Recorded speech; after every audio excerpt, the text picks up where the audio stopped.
In 1890s New York, the typical Gilded Age millionaire literally spent more on a single dinner party than an average worker made in 15 years, and sometimes they'd throw those parties on horseback just because they could.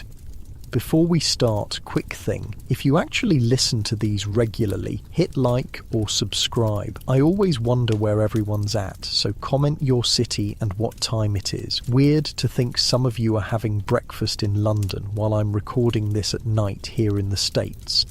Alright, tonight we're heading to the Gilded Age, but first get yourself comfortable. I mean properly comfortable. Adjust those pillows, pull up that blanket, because where we're going, you're going to want to be cozy for what comes next.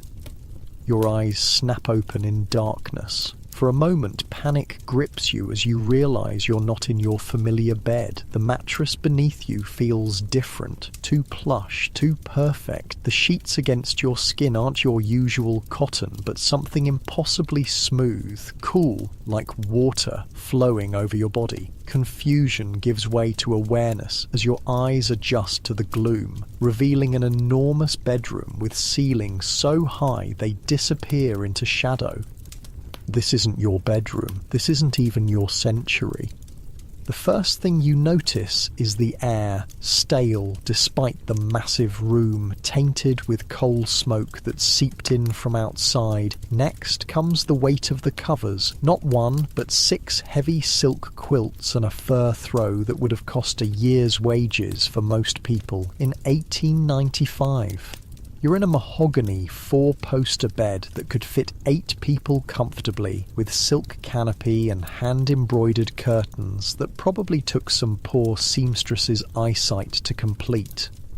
This bed alone would bankrupt most families, and it's just where you sleep. You take a deep breath, trying to process what's happening. Unlike your warm, temperature-controlled modern bedroom, this massive chamber is chilly despite a fire dying in the marble fireplace across the room. Because insulation? Not really a priority when you have servants to stoke your fires all night long. And speaking of servants, a soft knock at the door sends your heart racing. "Enter," you call out, your voice sounding strange to your own ears. The door swings open and a uniformed man in his 50s steps in. He's dressed impeccably in black and white, his posture military straight. Behind him, 4 younger men in similar uniforms follow, each carrying silver trays. "Good morning, sir," the older man says, his tone deferential but not servile. "It's 7:15. I trust you slept well?" This, you realise with a start, is your valet. Not just any servant, but your personal manservant who probably knows more about your daily habits than your own wife does. Unlike your quick shower and coffee morning routine, you're about to experience how the 1% of the 1% start their day in the Gilded Age. "Shall I open the curtains, sir?" he asks, though he's already striding toward the massive windows. He pulls a cord, and mechanically the heavy velvet drapes part, revealing a grey New York morning. Fifth Avenue stretches below, already bustling with carriages and early delivery wagons. "Jesus," you mutter, taking in the view of Central Park across the street. "I mean, yes, thank you." The valet doesn't react to your slip. He's used to rich men being eccentric. He probably thinks you're nursing a hangover from whatever exclusive club you visited last night. "Your morning coffee, sir," he says, nodding to one of the younger servants who steps forward with a silver tray bearing a single cup of coffee in a hand-painted Sèvres porcelain cup that costs more than most people's monthly rent. You sit up, accepting the coffee. It's strong but laced with cream and sugar. Apparently your Gilded Age self has a sweet tooth. "Richardson," you say, the name coming to you from nowhere. "What's the schedule today?" The valet, Richardson, doesn't miss a beat. You have a breakfast meeting with Mr. Morgan and Mr. Carnegie at 9:30 in your private dining car. Your train departs Grand Central Depot at 9 sharp. This afternoon, Mrs. Astor's weekly reception at 3, which Mrs. Vanderhughes insisted you attend. Dinner this evening at Delmonico's with the governor and several gentlemen from the Railroad Commission. Jesus Christ, you have a private dining car, like an entire railroad car that belongs to you just for eating breakfast in.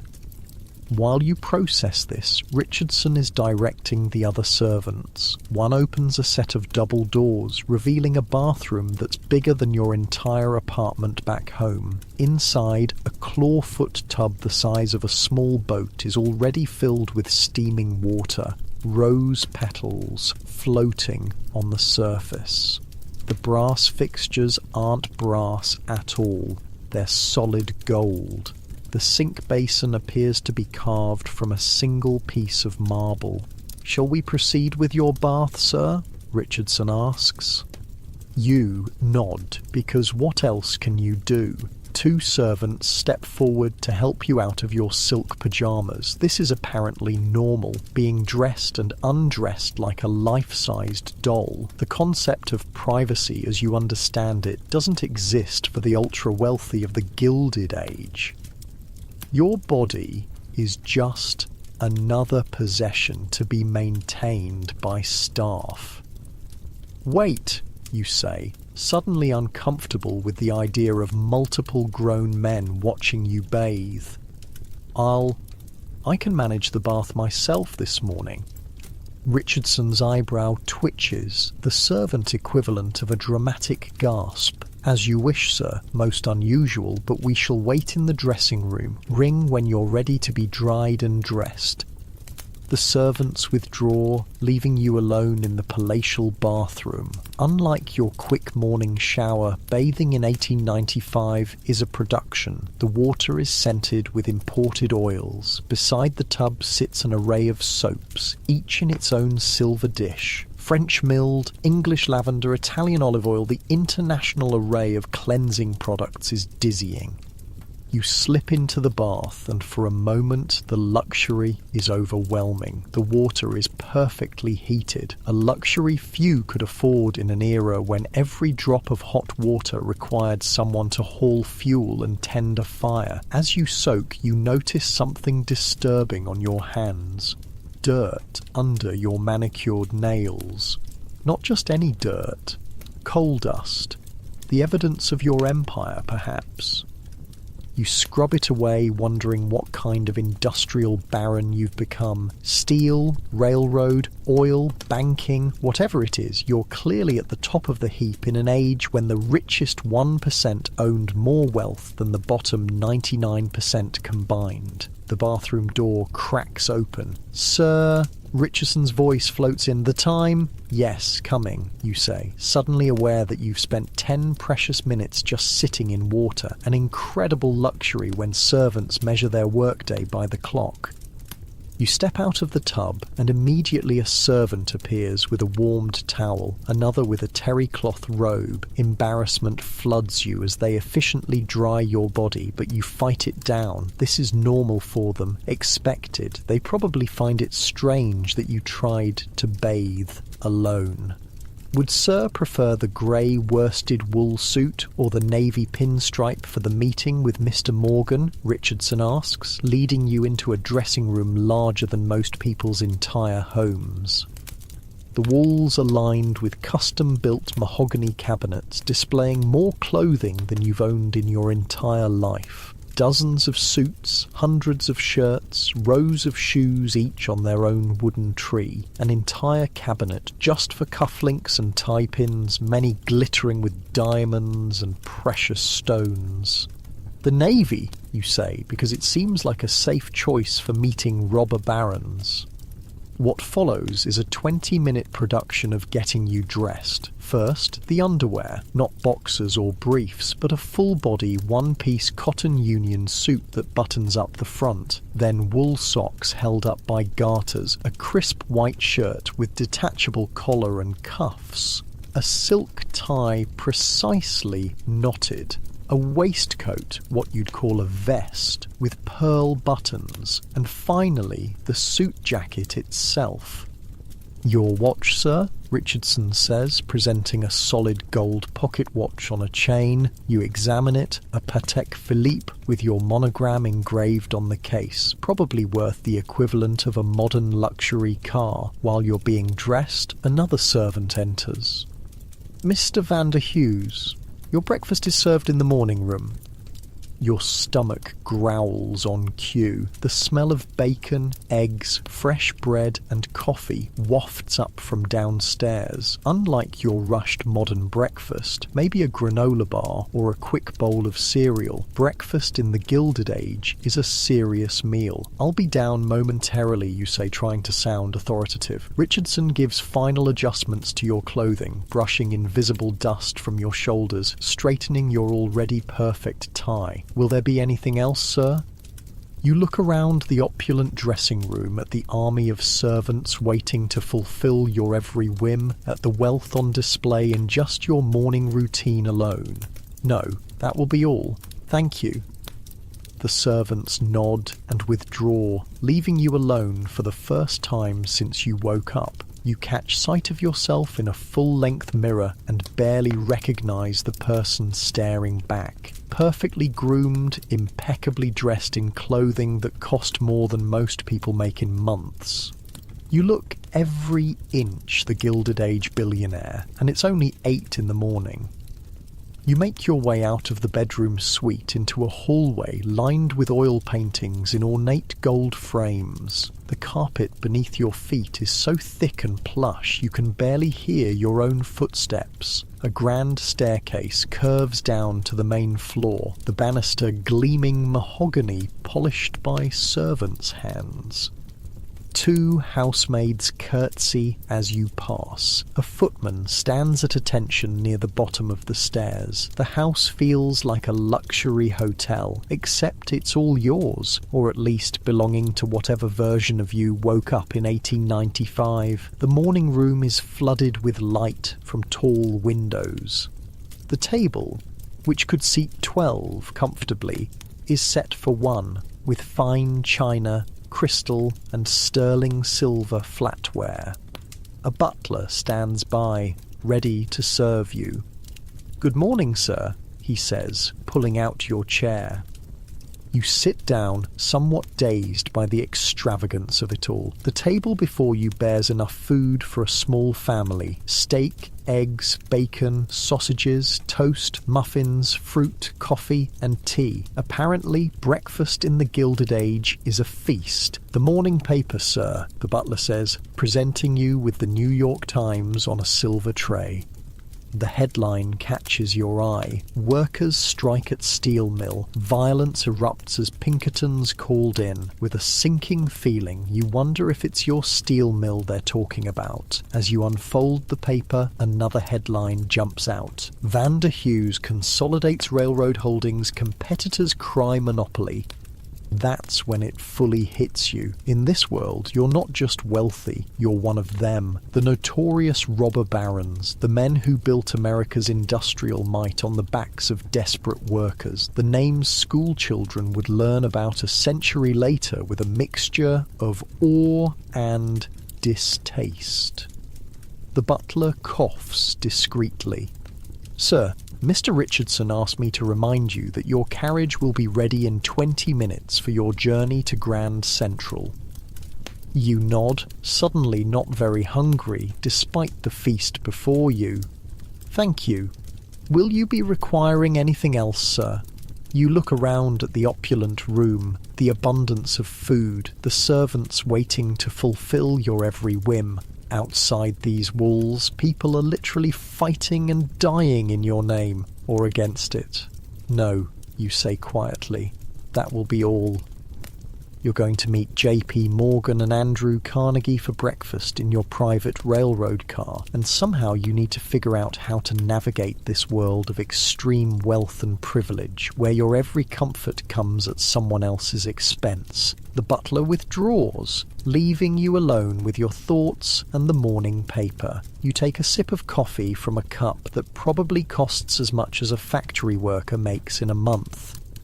Welcome to the Gilded Age. You've woken up as one of the richest men in America. The day has barely begun, and already you're learning that all that glitters is not gold. In the quiet morning room, surrounded by luxury that most people couldn't even imagine, you start to realize the weight of the golden chains you've woken up wearing. You're at the pinnacle of society, but at what cost? As you prepare to leave for your meeting with your fellow industrialists, you can't help but wonder, in a world of such extremes, what does it really mean to have it all? You step outside your Fifth Avenue mansion into the crisp morning air. The noise hits you, first horses' hooves clopping on cobblestones, carriage wheels grinding, street vendors shouting. The smell follows horse manure mixed with coal smoke, a combination that defines city living in 1895. Not like your clean, regulated modern world with its emissions standards and sanitation departments. Your carriage waits at the bottom of the limestone steps. Not just any carriage, a gleaming black Brewster Landau with your monogram emblazoned on the door, pulled by 4 matched bay horses that probably cost more than most families make in 5 years. 2 footmen in forest green livery snap to attention as you approach. "Good morning, Mr. Vander Hughes," one says, opening the door with a white-gloved hand. Inside, the carriage is upholstered in butter-soft Moroccan leather. The windows are beveled crystal glass. A small cabinet reveals decanters of brandy, and whiskey, apparently morning drinking, is just another perk of being obscenely rich in the Gilded Age.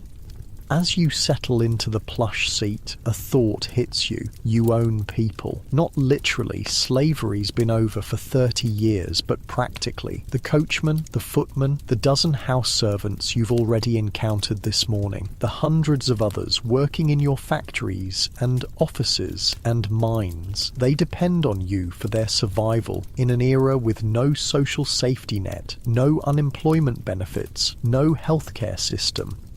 If you fire someone, their kids might starve. If you cut wages, families get evicted. If you ignore safety concerns in your factories, workers die. And from the newspaper headlines, it seems like your workers are currently striking against conditions you've imposed.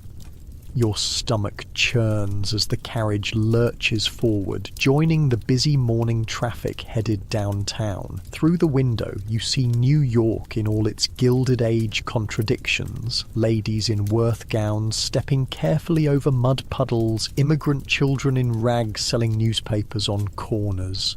Construction everywhere, the city growing upward and outward at a frantic pace.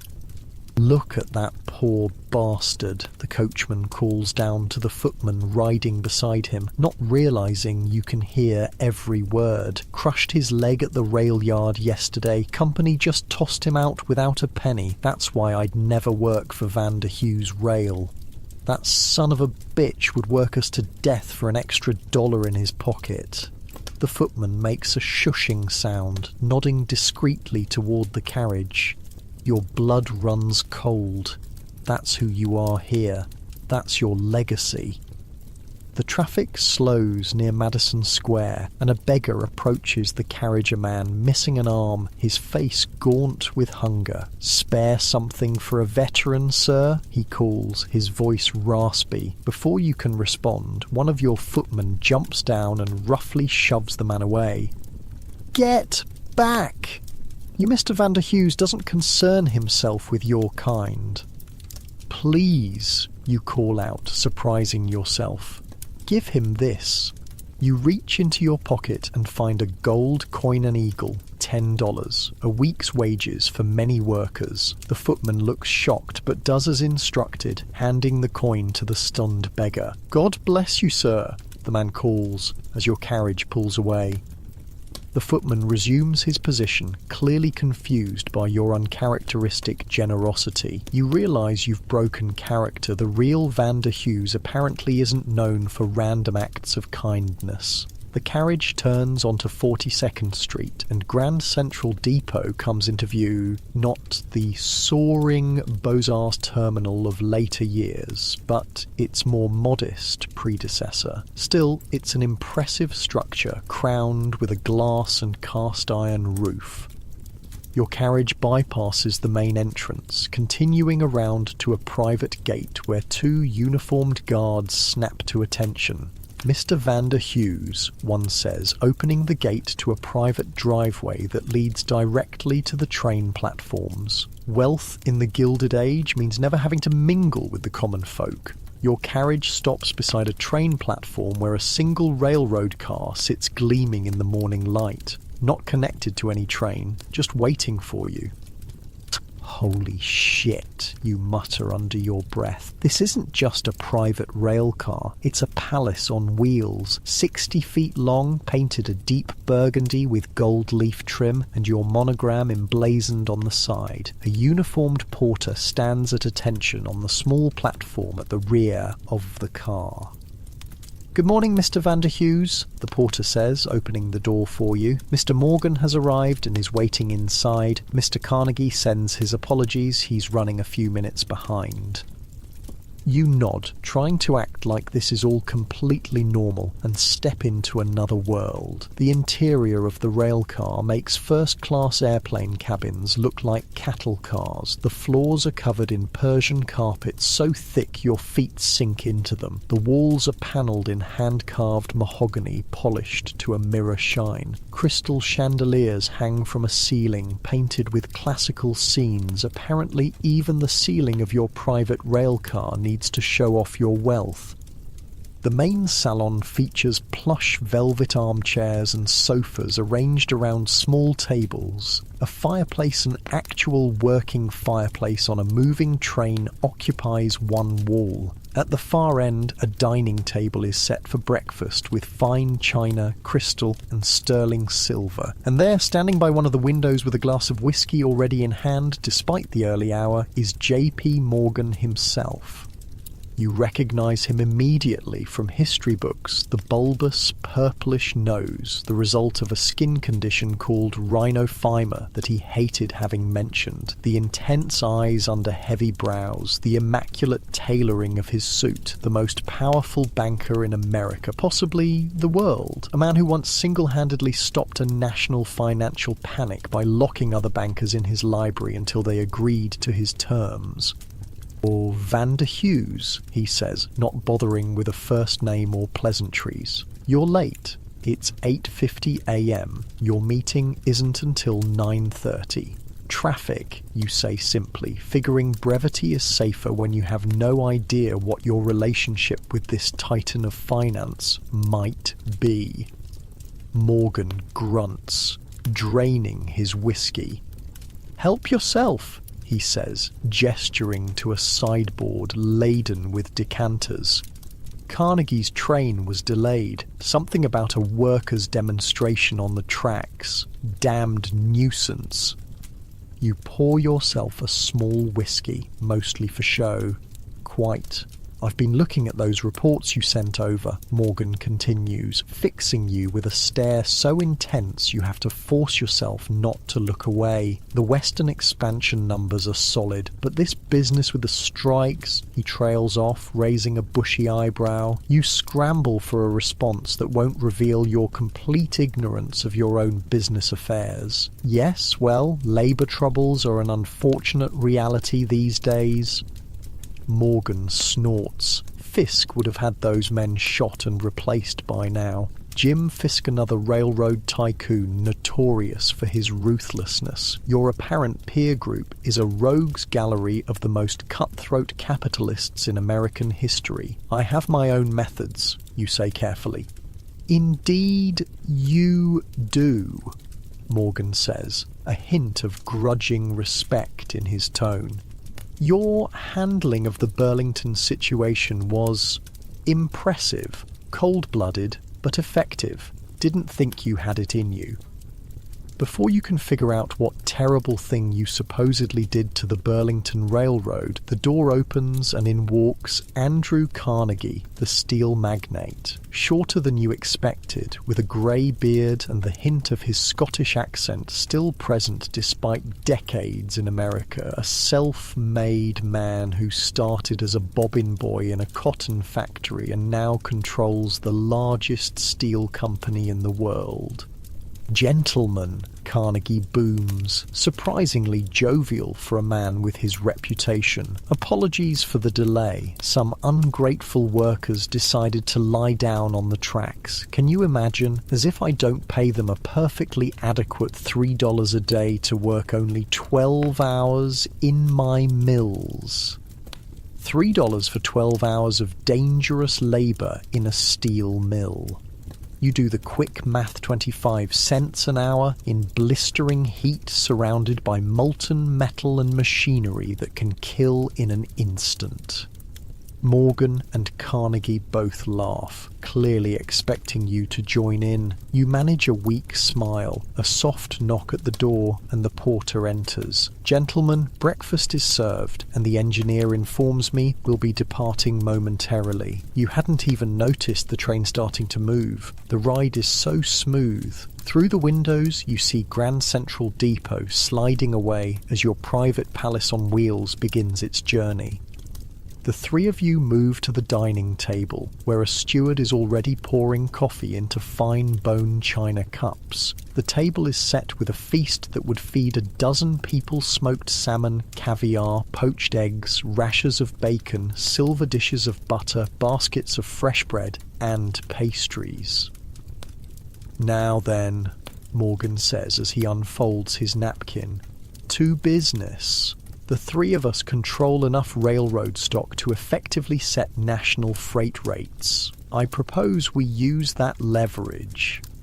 And just like that, you're participating in what is almost certainly an illegal conspiracy to fix prices across an entire industry. Price fixing that will raise costs for farmers shipping crops, for factories shipping goods, costs that will ultimately be passed down to regular people just trying to live their lives.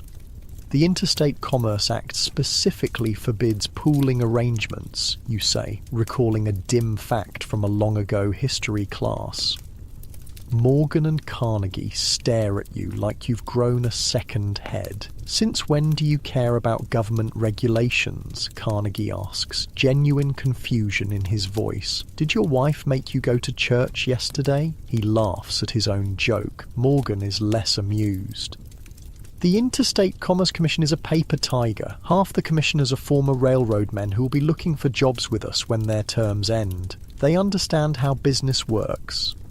In other words, regulatory capture, the practice of industry controlling the very government bodies meant to oversee them, a problem that still exists in your own time. But here in the Gilded Age, it's not even hidden. It's just how business is done. Of course, you say quickly. I merely thought it worth mentioning the legal considerations. Morgan snorts. Legal considerations didn't stop you from bribing that entire state legislature last year. What was it you called it? An investment in governmental relations. Jesus Christ. Apparently, you're not just a ruthless businessman, but an outright criminal in this timeline. Now then, Carnegie says, spreading caviar on toast with the casual air of a man who's forgotten that fish eggs are a luxury. I've been thinking about your offer for the Pittsburgh Central line. I'm inclined to accept with certain conditions. You have no idea what offer he's talking about, but you nod as if you do. I thought you might be. 15 million, not 12, Carnegie says, and I want guaranteed shipping rates for my steel for the next decade. $15 million in 1895, money that's around $500 million in modern currency, and you're apparently negotiating this massive deal over breakfast. Morgan interjects, what about the unions? Central's workers are organised. Will you handle that mess, or is Vander Hughes taking it on? Carnegie waves a hand dismissively. "I've dealt with unions before." His face darkens momentarily, and you recall with a chill that this seemingly jovial man was responsible for the Homestead strike, where Pinkerton detectives and striking workers engaged in a gunfight that left 16 people dead. "My men can sort it out," you say vaguely. The train curves gently, and through the windows you see the Hudson River glittering in the morning sun. Your private car has now been coupled to a larger train heading north, though the ride remains so smooth you'd hardly know you were moving if not for the passing scenery. "Splendid," Carnegie says. "Now, what about our friend Huntington and his troublesome Southern Pacific? I heard rumours he's been meeting with your competitors."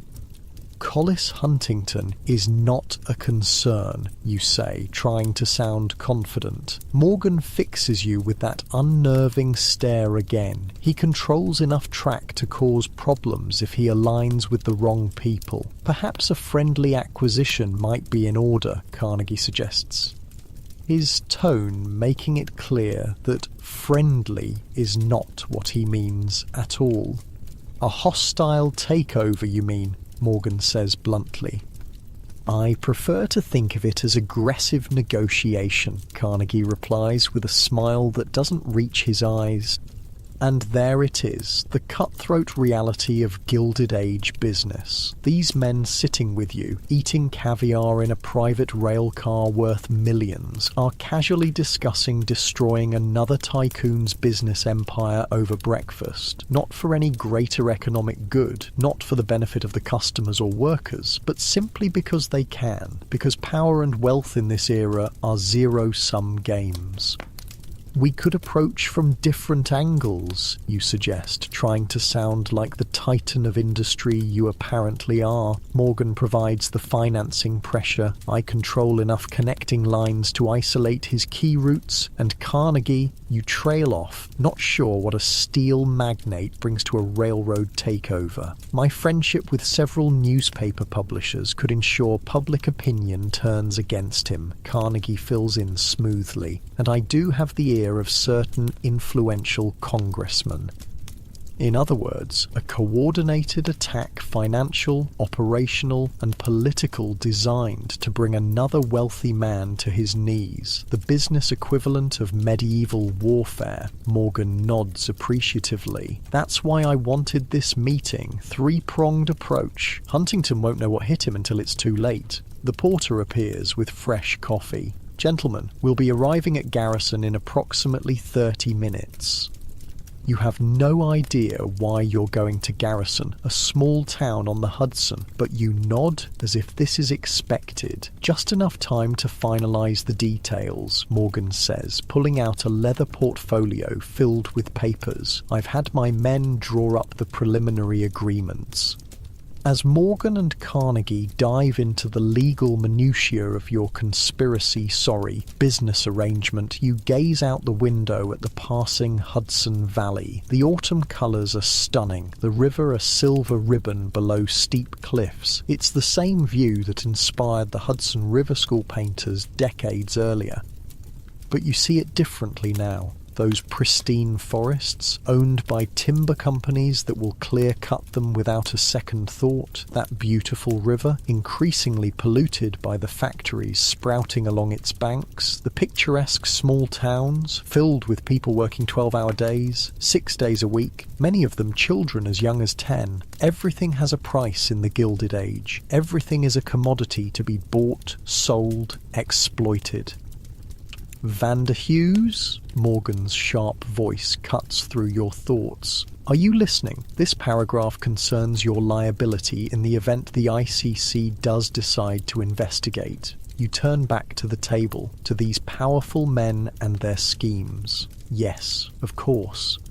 As you bend over the contracts that will further consolidate your control over the nation's vital infrastructure, a realization dawns. This is what being a billionaire means in the Gilded Age. Not just luxury and privilege, but power. The power to shape industries, to move markets, to decide the fates of thousands of workers with the stroke of a pen. And with that power comes the moral weight of how you use it. These men view workers as replaceable parts in their industrial machines, view regulations as inconveniences to be circumvented, view competitors as enemies to be crushed. Is that who you are in this world? Is that who you want to be? As the train glides smoothly toward Garrison, you face the uncomfortable truth that in the Gilded Age there is no clean money. The entire system is built on exploitation of workers, of natural resources, of government corruption. To be at the top of this system means having blood on your hands, metaphorically, if not literally.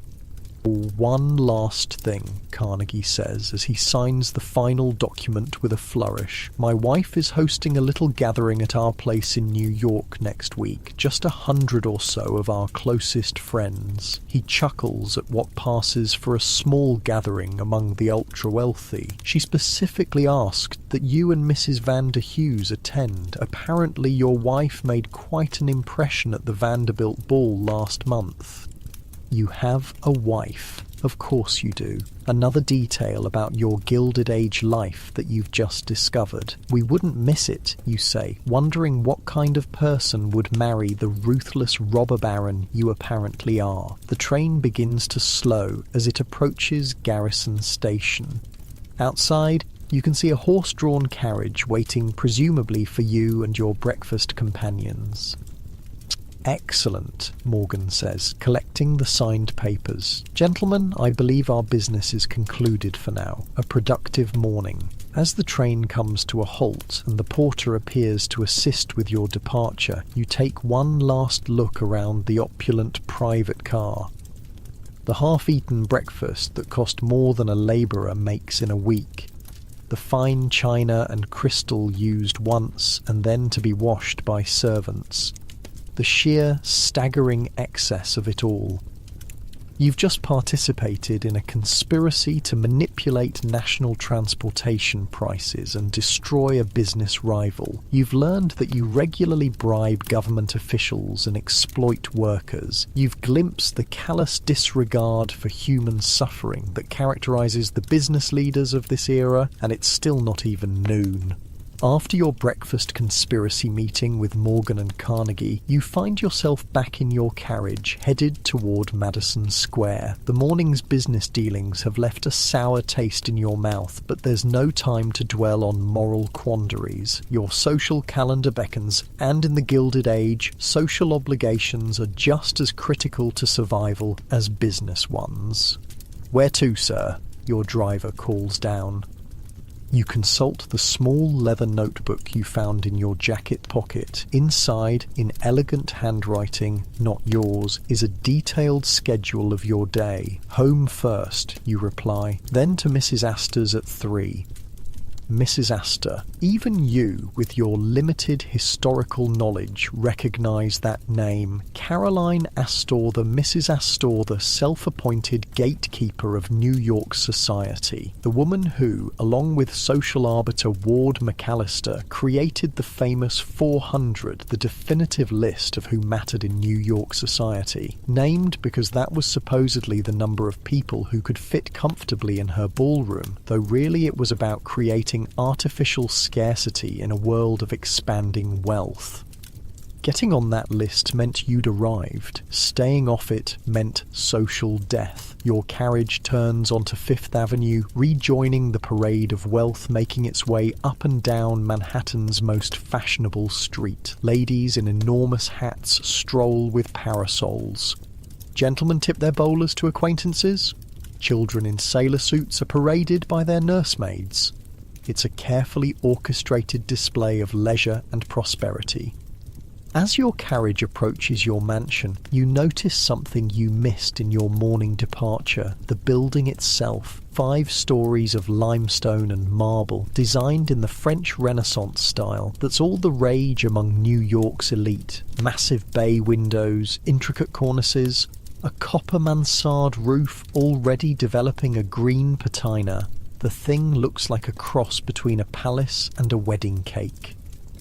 Your neighbours include the Vanderbilts, the Goulds, the Whitneys, who's who of Gilded Age wealth. Real estate values on this stretch of Fifth Avenue are among the highest in the world. The carriage stops and the footman leaps down to open your door. As you step out, you notice a woman watching you from one of the bay windows on the 2nd floor. She quickly moves away when your eyes meet. Your wife, perhaps? The butler opens the front door before you reach it. "Welcome home, sir. Madam is in the morning room and asked to see you upon your return." Madam, your wife definitely has a name, but apparently even the household staff refers to her by her title rather than anything so personal as a name. The formality of Gilded Age life continues to astound you. "Thank you," you say, handing off your hat and gloves to a waiting footman. "I'll see her now." The butler looks momentarily surprised at your courtesy. Apparently, "thank you" isn't a phrase that often passes your lips in this timeline, but quickly recovers his professional demeanour. "Very good, sir." You follow him through the grand entrance hall, past priceless artwork and furnishings, to a sunny room overlooking the side garden. And there she is, your wife. She sits at a delicate writing desk, penning correspondence on monogrammed stationery. Her morning dress is simpler than you expected, just cream silk with subtle lace trim, but still obviously expensive. Her dark hair is piled atop her head in an intricate arrangement that must have taken her lady's maid an hour to create. She looks up as you enter, her expression guarded. "You wanted to see me?" you ask, suddenly nervous. "What kind of relationship do you have with this woman? Are you cruel to her? Distant? Loving?" "George," she says, using your apparent first name. "I wanted to confirm you'll be accompanying me to Caroline's this afternoon." She was quite pointed in her invitation that both of us should attend. Her tone is formal but not cold. This seems to be a marriage of business partners rather than passionate lovers typical for the upper classes of this era, where marriages were often strategic alliances between wealthy families. "Of course," you reply. 3 o'clock, correct?" She nods, studying your face with a slight frown. "Are you feeling well? You seem different today." Apparently, your Gilded Age persona is consistent enough that even small deviations in behaviour are noticeable. "Just a demanding morning with Morgan and Carnegie," you say, which isn't exactly a lie. Her expression softens slightly. "Those men would try the patience of a saint." A brief, genuine smile crosses her face, and you catch a glimpse of the woman beneath the formal exterior. "Though I dare say you're their equal in stubbornness." There's almost affection in her voice. Perhaps this marriage isn't as cold as it first appeared. "Will you join me for luncheon?" she asks. "The new chef has prepared a quail salad, and I find I've grown tired of dining alone." The words carry weight. You dine alone often, it seems. You're not winning any Husband of the Year awards in this timeline. "I'd like that," you say, and mean it. Surprise flickers across her face, followed by a more genuine smile. "Wonderful. I'll have Burton set another place." Burton, presumably, the butler nods and withdraws silently. Lunch with your wife turns out to be a surprisingly pleasant affair. Her name, you discover through careful conversation, is Constance. She's intelligent, well-read, and possesses a dry wit that emerges when it's just the two of you. You learn that you have 2 children, a son away at boarding school, and a daughter who's currently in Europe with her governess on a cultural tour. The conspicuous absence of your children in the massive house seems to be perfectly normal for your social class. You're in an unusually good mood, Constance observes as you finish your coffee. Generally, meetings with your railroad associates leave you positively bearish. You shrug. Perhaps I'm learning to appreciate the finer things. You gesture to the elegant luncheon table, but your eyes stay on her. She actually blushes slightly. George, really, at our age? There's a history here you don't know, a relationship with its own patterns and boundaries that you're disrupting simply by being a bit kinder than usual. It makes you wonder what kind of man you are in this world. That simple courtesy and attention make your wife look at you like you've grown a second head. I should dress for Caroline's, Constance says, rising from the table. It wouldn't do to be late. Heaven forbid, you say with a touch of sarcasm that makes her smile again. You know how she is. 3 o'clock means 3 o'clock, not 5 past, not 5 minutes till. The woman runs her drawing room like a German train station. You laugh, and she looks pleased at having amused you. There's a glimpse of what might have been a warm relationship once, now buried under years of wealth and social obligation. Constance leaves to prepare, and you have some time to yourself. You wander the mansion, trying to learn more about your life here. Your private study is a masculinely decorated room with leather-bound books, hunting trophies. Apparently you've shot everything from lions to elephants, and a massive desk piled with paperwork. You leaf through some of the documents reports from railroad operations across the country, stock certificates, property deeds. The scale of your wealth is dizzying. You own land in 27 states. You have controlling interest in 12 different railroad companies. You have investments in steel mills, coal mines, oil fields, banks. One document catches your eye, a letter from your mine superintendent in Pennsylvania. Regarding your inquiry about safety improvements, I must advise against the expenditure at this time. The mesh screening would cost approximately $1,200 to install throughout the mine and would reduce casualties by an estimated 30%. However, it is more economical to simply replace workers as accidents occur. At current wages, we can hire 3 new men for the cost of 1 screening installation. I recommend we continue with present operations. And there, at the bottom, in what you recognize as your own handwriting, agreed, no action needed. Your stomach turns. You've literally calculated that workers' lives are worth less than basic safety equipment. And the worst part, this cold calculation is perfectly normal business practice in the Gilded Age. A soft knock at the door interrupts your moral crisis. Sir, it's Richardson, your valet. It's time to dress for Mrs. Astor's reception. The next half hour is consumed with the elaborate ritual of preparing for an afternoon social event. Different clothes from morning attire, of course, a frock coat instead of a morning coat, grey striped trousers, a silk waistcoat, a different pocket watch with a different chain, cuff links that cost more than most people's homes. By the time you descend the grand staircase, Constance is waiting in the entrance hall. She's transformed herself into a walking display of wealth. Her afternoon dress is a masterpiece of pale blue silk and lace with a cinched waist and a modest bustle. Sapphires and diamonds glitter at her throat and ears. Her hands are gloved in kid leather so fine it looks painted on. "You look beautiful," you say, and mean it. She seems pleased but confused by the compliment. "Thank you, George. Shall we?" Your carriage ride to the Astor Mansion on 5th Avenue and 65th Street is short but significant. You're literally travelling from the new money section of 5th Avenue to the old money stronghold. The geographical division mirrors the social one, the old Knickerbocker families on one end, the nouveau riche industrialists on the other, with an invisible but impenetrable barrier between them. "Or remember," Constance says quietly as your carriage joins the line approaching the Astor Mansion, "Caroline was particularly insistent we attend today. I suspect she has something specific in mind." "Any guess what?" you ask. "She mentioned the Newport season next summer. Perhaps she's planning something, or..." She hesitates.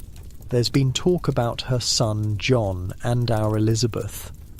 A potential marriage alliance, you realise. Your absent daughter is being considered as a match for the Astor heir. Such a union would solidify your family's social position while injecting the Astors with fresh capital. A perfect Gilded Age arrangement." "I see," you say neutrally, wondering how you feel about essentially selling your daughter to raise your social status. The Astor Mansion comes into view, another limestone palace, though more restrained and elegant than the flashier homes of the new millionaires. A line of carriages disgorges expensively dressed guests. "Do try to be civil to Ward McAllister," Constance murmurs as your carriage pulls up. "I know you find him ridiculous, but he still has Caroline's ear." Ward McAllister, the self-appointed social arbiter who created the 400 list with Mrs. Astor, a man so obsessed with social minutiae that he once wrote, "It takes 4 generations to make a gentleman." By that calculation, no one who made their fortune after the Revolution would qualify, conveniently excluding all the new industrial millionaires threatening the old guard's dominance. "I'll be the soul of courtesy," you promise, as the footman opens your carriage door. The reception is already in full swing when you enter the Astor drawing room. About 50 people mill about, the women in elaborate afternoon dresses, the men in frock coats. Servants circulate with champagne and tiny canapes. The room itself is a testament to old money taste. Elegant, but not showy. Expensive but not ostentatious, filled with antiques and artwork acquired over generations rather than bought en masse to fill a new mansion. "Mr. and Mrs. Van der Hughes," the butler announces, and heads turn. You feel the weight of dozens of gazes, some curious, some dismissive, some calculating. You're being assessed, categorized, judged. Are you still new money, or have you ascended to proper society? Is your railroad fortune now respectable, or still tainted by its recent acquisition? Are you worth cultivating as a connection, or better kept at arm's length? George, Constance, Caroline Astor herself approaches, a regal woman in her 60s dressed in dark purple silk. "How good of you to come." The formidable Mrs. Astor offers her hand, which you bow over slightly. She gives you an appraising look, as if checking whether you've developed any unfortunate habits since she last saw you. "Caroline, your home is as lovely as ever," Constance says with practiced ease. "Thank you, my dear." "George, I understand you've been expanding your interests in the Western Territories. John was just speaking of it with some gentlemen by the fireplace. Perhaps you'd care to join them? It's not really a request. You're being directed to the men's conversation, while the women have their own separate discussions. Gender segregation is alive and well in Gilded Age socializing." "Of course," you say, allowing yourself to be guided toward a group of men clustered near the marble fireplace. John Jacob Astor, with Caroline's son and heir to the Astor Fortunais holding court. Handsome, in his early 30s, impeccably dressed and mannered, he's the epitome of old money confidence. Around him are several other men of similar age and bearing, all with names you'd recognize from New York street signs and buildings. Van der Hughes, Asta greets you with a slight nod. We were just discussing the troubling situation at the mines. Dreadful business. Your pulse quickens. What troubling situation? The strikes mentioned in the morning paper? Some accident? The callous safety decision you discovered in your study? Indeed, you say, non-committally. These labour agitators are becoming a genuine concern, says another man you catch the name Livingston on his introduction. When workers start believing they deserve more than the market dictates, the entire economic system is threatened. My father always says that a man willing to work will always find fair compensation, adds another young scion sipping champagne. These strikers simply want something for nothing. They're waiting for you to agree, to join in this smug dismissal of workers literally dying for a living wage. This is a test. Do you think like them? Are you one of them? The situation is complex, you say carefully. Working conditions in many industries are genuinely dangerous. Perhaps addressing some legitimate concerns would reduce the appeal of labour organisers. The men stare at you like you've started speaking Chinese. My dear fellow, Asta says with a forced laugh, you sound positively progressive. Next you'll be suggesting we invite union representatives to Newport for the summer. The others chuckle, crisis averted. They've decided you're making an awkward joke, not expressing a sincere opinion. Speaking of Newport, Asta continues, Mother tells me you finally acquired property there. Bellevue Avenue, isn't it?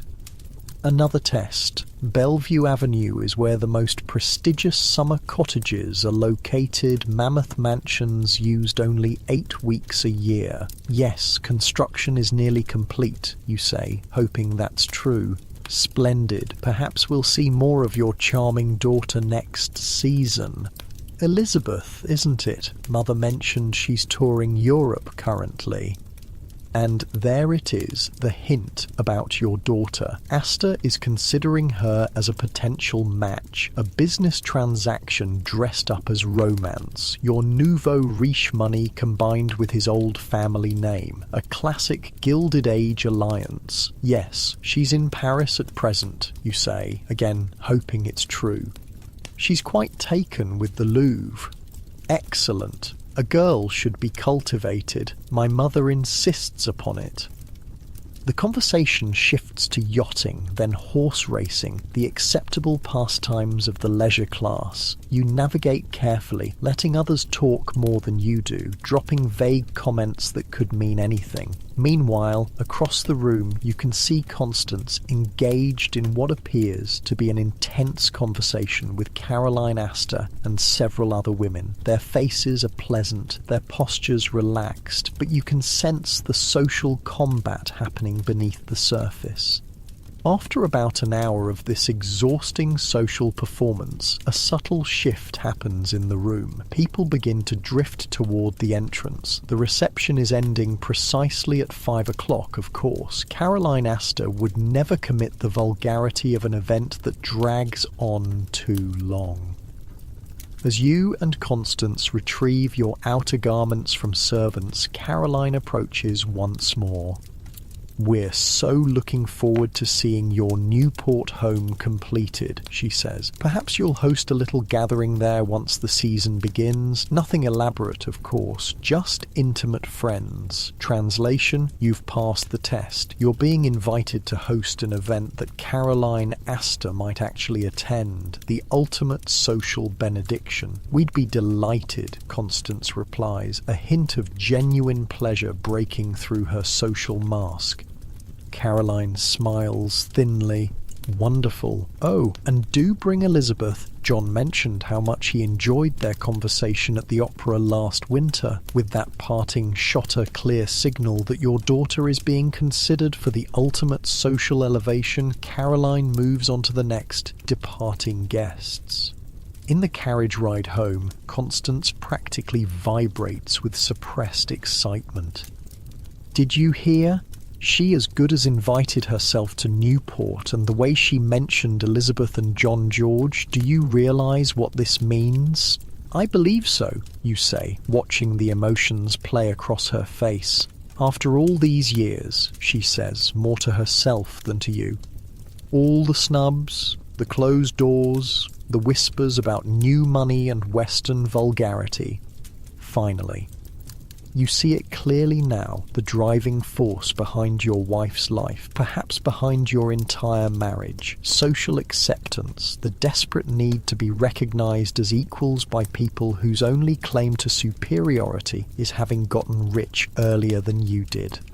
It seems so petty, so meaningless compared to the life and death concerns of the workers in your mines and factories, but in the Gilded Age social hierarchy, this is survival of a different kind. Constance has been fighting a war with weapons of calling cards and dinner invitations, and she's finally glimpsing victory. "You don't seem as pleased as I expected," she says, studying your face. "I was just thinking about the cost," you reply truthfully. She misunderstands.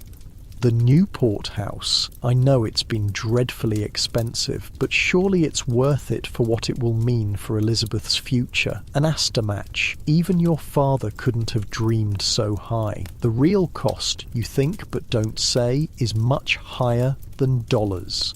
It's the crushing of workers' lives to build fortunes. It's the corruption of government to protect those fortunes. It's the reduction of your daughter to a commercial transaction to be traded for social status. But in the gathering dusk of Fifth Avenue, as your carriage rolls past other limestone palaces just like yours, you keep these thoughts to yourself. You're learning that survival in the Gilded Age requires different masks for different situations: ruthless businessman, social climber, family patriarch. The carriage turns into your driveway, and servants appear to assist your descent. The massive doors of your mansion swing open, revealing the glittering interior lit by electric lights, another status symbol, as most homes still use gas. "I should rest before dinner," Constance says as you enter. "We're dining at Delmonico's with the governor tonight, remember? Another social obligation, another performance to give. The Gilded Age day is far from over." "Of course," you say. "I'll see you then." As Constance ascends the grand staircase, you're left alone in the entrance hall, surrounded by marble and mahogany and gold leaf, displays of wealth that cost so much yet somehow feel hollow. You're starting to understand that the true currency of the Gilded Age isn't just money, it's social position, influence, power, and the pursuit of these things consumes every waking hour of the elite. As you prepare for yet another social performance at dinner, you wonder if anyone in this glittering world is truly happy, or if they're all just trapped in golden cages of their own making. Dinner at Delmonico's with the governor turns out to be exactly what you'd expect from Gilded Age politics, an elaborate dance of influence, money, and power thinly disguised as a social occasion. The restaurant itself is a temple to excess. Located at the corner of 5th Avenue and 26th Street, Delmonico's is where the elite of New York dine when they wish to be seen. The moment you and Constance step through the doors, you're enveloped in a world of crystal chandeliers, thick carpets, and gilt-framed mirrors. The air smells of expensive cigars, French sauces, and money. Governor Flower, a portly man with impressive mutton chop whiskers, greets you with the practiced warmth of a career politician. Vander Hughes and the lovely Mrs. Vander Hughes, delighted, absolutely delighted.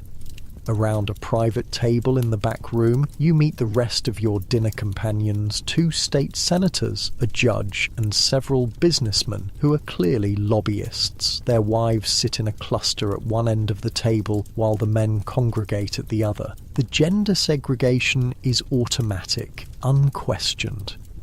The conversation flows along with the Wiener Chateau Lafite that costs more per bottle than a factory worker makes in a month. As the turtle soup is served, you realise the true purpose of this dinner. A proposed bill affecting railroad taxation is coming up in the state legislature, and these men want to ensure it dies a quiet death.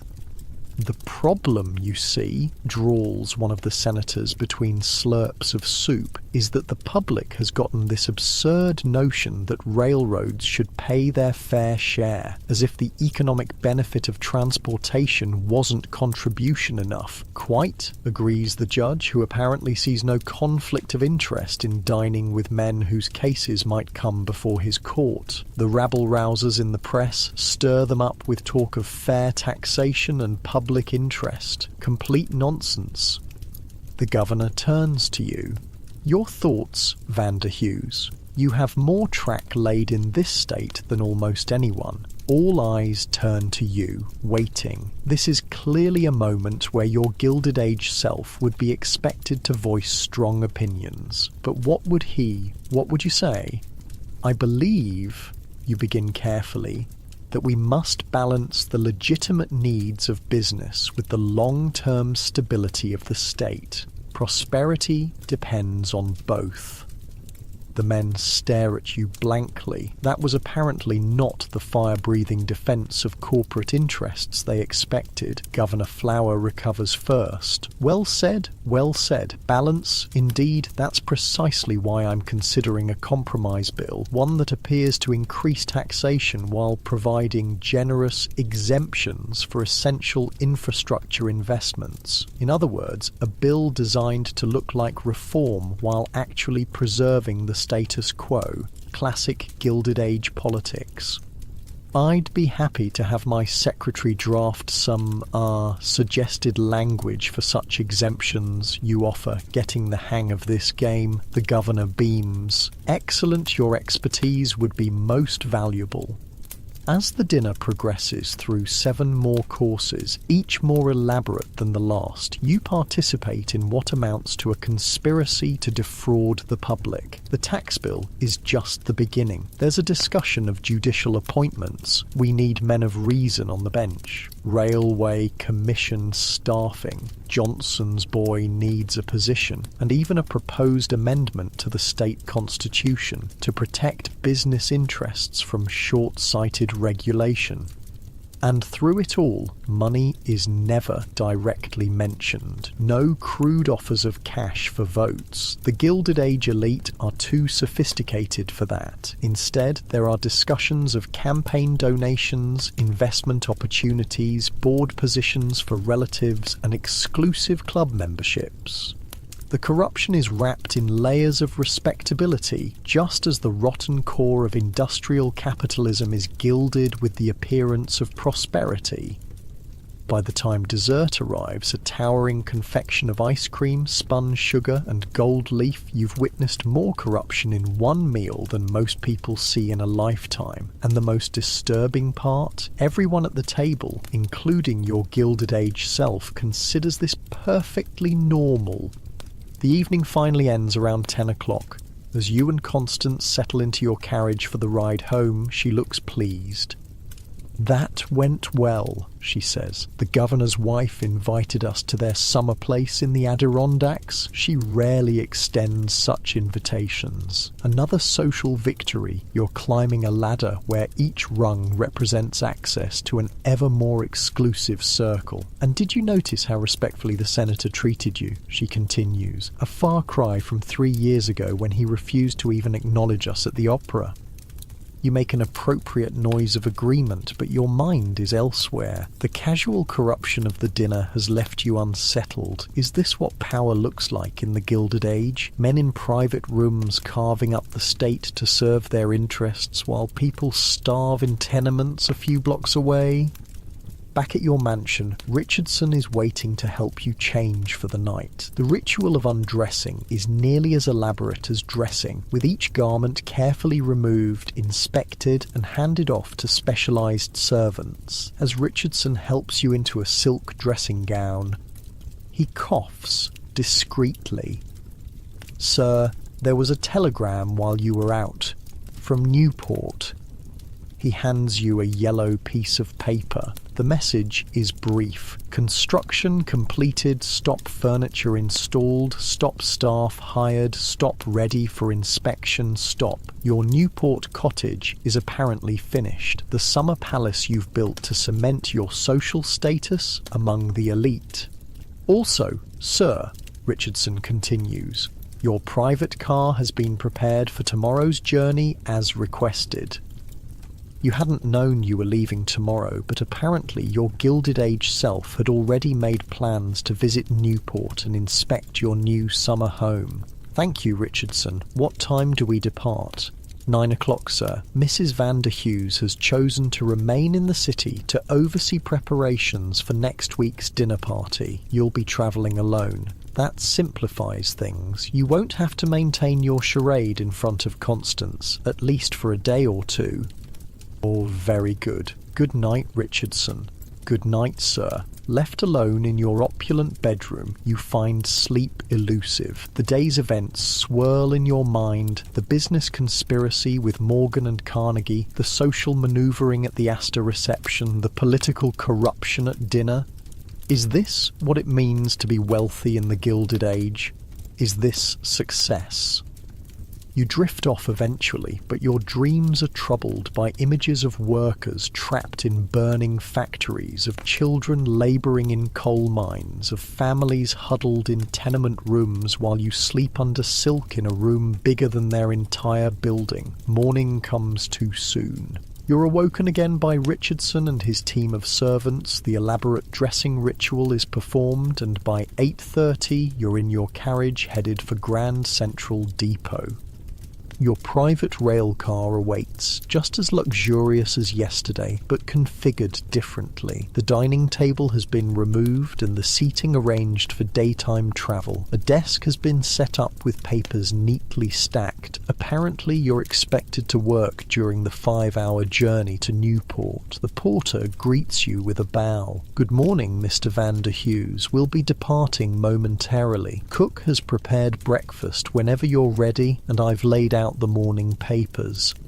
As the train pulls out of the station, you settle into a leather armchair and examine the pile of newspapers. The headlines are a window into the Gilded Age. Steel strike continues, violence reported, tenement fire kills 23 in Lower East Side. President Cleveland denies tariff changes. Mrs. Astor's reception draws society elite. That last one catches your eye. You scan the article and find your name listed among the attendees, with a special mention of your intimate conversation with John Jacob Astor IV and speculation about a possible match between the Astor and Van der Hughes families. Society gossip, it seems, is serious news in the Gilded Age. The porter appears with breakfast eggs, steak, toast, pastries, fresh fruit, in February a luxury, coffee and a glass of champagne. Apparently morning drinking is still very much a thing for the upper classes. Will you be requiring anything else, sir? He asks. No, thank you, you reply, still uncomfortable with being waited on hand and foot. Very good, sir. I'll be in the service compartment if needed. Left alone with your feast and your thoughts, you stare out the window as New York gives way to Connecticut countryside. The landscape is industrial near the cities, factories belching smoke, tenements crowded against railroad tracks, workers trudging through snow to morning shifts. But as you travel further, the scene shifts to frozen rivers, snow-covered forests, and occasional grand estates set back from the tracks. The journey passes in a blur of paperwork, which you mostly pretend to read, meals, each more elaborate than the last, and scenery. By mid-afternoon, your train is pulling into Newport, Rhode Island, summer playground of America's elite, even in the dead of winter. A carriage waits at the station, your carriage apparently, with your monogram on the door. The driver greets you by name. To Breakwater Hall, sir? He asks. You nod assuming that must be the name of your Newport estate. These people name their houses like royal palaces. As the carriage rolls through Newport, you get your first glimpse of the famous resort town in winter. Most of the massive cottages, a laughable understatement, are closed for the season, their windows shuttered, their grounds empty, only a few show signs of life, probably the year-round homes of local gentry rather than the summer palaces of New York millionaires. The carriage turns onto Bellevue Avenue, the most prestigious address in Newport, and there, rising on a cliff overlooking the Atlantic Ocean, is your summer home. Holy shit, you mutter under your breath. Magnificent, isn't it, sir? The driver says proudly, mistaking your shock for pleasure. Finest house on the avenue, they're saying. Breakwater Hall is not a house. It's not even a mansion. It's a limestone chateau that would make French aristocrats jealous. 5 stories of pale stone and slate roofs with turrets, balconies and enough windows to keep a glazier employed for years. The front facade must be 200 feet wide, with a circular drive leading to a massive entrance portico supported by marble columns. The scale is mind-boggling. This isn't a home, it's a statement, a declaration that you have so much money you can build a palace you'll use 8 weeks a year and leave empty the rest of the time. As your carriage approaches, you notice something else, a small army of servants lined up on the front steps. At least 30 people in formal uniform standing at attention in the February cold, waiting to greet their master. They've been practicing all week for your arrival, sir, the driver informs you. The new butler's quite strict, I hear, practicing, like actors in a play, which is exactly what this Eastern elaborate performance of wealth and power, with you as both star and audience. The carriage stops at the bottom of the marble steps. A man in his 50s, dressed in immaculate black, steps forward and opens your door with a white-gloved hand. "Welcome to Breakwater Hall, sir," he says with a slight English accent. "I am Hargrove, your butler." Of course he's English. In the status-obsessed Gilded Age, an English butler is the ultimate household accessory. "Thank you, Hargrove," you reply, stepping down. The butler gestures to the assembled staff. "The household staff is assembled for your inspection, sir. 38 in total, not including the groundskeepers and stable hands."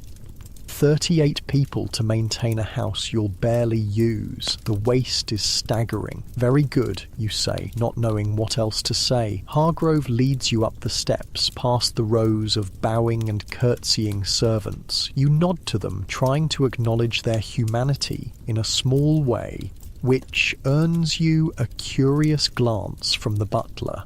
Apparently, the real Vander Hughes doesn't bother with such niceties. The entrance hall of Breakwater Hall makes your New York mansion look modest. Soaring ceilings with painted murals, a double staircase of marble sweeping up to a gallery, priceless tapestries and paintings covering walls panelled in rare woods, crystal chandeliers hanging from gilded chains. Every surface that could be decorated is decorated, every material the finest available, every object designed to scream of wealth and status. "Would you care for refreshment, sir, or would you prefer to inspect the house first?" Hargrove asks. "The house, I think," you reply, curious to see just how far this excess goes. What follows is a tour that would exhaust a marathon runner. Breakwater Hall has 97 rooms, Hargrove informs you proudly. There are 30 bedrooms, each with its own bathroom, unheard of luxury in an era when indoor plumbing is still relatively new. There are drawing rooms, morning rooms, music rooms, smoking rooms, billiard rooms, a library, a conservatory, and a ballroom that could host 200 people comfortably. Every room is furnished in a different historical style. The main drawing room is Louis XV, all gilded wood and silk upholstery. The library is Tudor, with dark oak panelling and leather-bound books. The music room is Venetian, with hand-painted furniture and mirrors everywhere. The effect is dizzying, a museum of expensive reproductions rather than a cohesive home. The previous record for construction was 2 years, held by the Vanderbilt cottage, Hargrove informs you as you tour the second floor. Breakwater Hall was completed in 18 months at your insistence, rush building a palace to one-up the Vanderbilts. The competitiveness of the Gilded Age elite knows no bounds. The tour continues to the servants' quarters, tucked away in the back of the house and up narrow staircases. Here, the luxury abruptly ends. The rooms are small, plain, and functional. Multiple servants share bedrooms. Their bathrooms are basic at best. The contrast with the family's accommodations is stark. The staff dining hall, Hargrove says, showing you a long room with simple wooden tables and benches. 3 meals are served daily with separate sittings for senior and junior staff. Even among servants, there's a rigid hierarchy. The kitchen is massive, designed to prepare banquets for hundreds and staffed by a French chef and 6 assistants. The wine cellar holds thousands of bottles. The silver vault contains enough flatware and serving pieces to supply a small hotel. The linen room is stacked with monogrammed sheets and tablecloths. By the time you reach the basement to inspect the coal furnaces and electric generators, Breakwater Hall has its own power plant, a rarity in 1895. Your head is spinning with the scale of excess. "Is everything satisfactory, sir?" Hargrove asks as you return to the main floor. You nod, unable to find words that won't betray your shock. This isn't a home, it's a monument to ego and competitive consumption, a building designed not for comfort or beauty, but to announce to the world that you have more money than taste. Tea will be served in the morning room, Hargrove continues, and then perhaps you would like to rest before dinner. Chef has prepared a special menu for your first night at Breakwater Hall. "Yes, that sounds fine," you say, following him to yet another overly decorated room where a maid in starched uniform is setting out a silver tea service. Left alone with your tea, you have a moment to absorb the absurdity of your situation. You're the sole occupant of a 97-room palace, with a staff of 40 people whose only purpose is to serve your needs. The waste of resources, human, financial, materialists, almost physically painful to contemplate. But this is success in the Gilded Age. This is what men like Morgan, Carnegie, Vanderbilt, and apparently you strive for. Not just wealth, but conspicuous consumption. Not just power, but visible dominance. Houses like Breakwater Hall aren't built for comfort. They're built as competitive displays, stages for social combat. As you sip tea from a Sèvres porcelain cup that costs more than a coal miner makes in a year, you wonder, how did America arrive at this point? How did we create a society where such extreme inequality isn't just tolerated but celebrated, where men are admired for building palaces, while children work 14-hour days in their factories?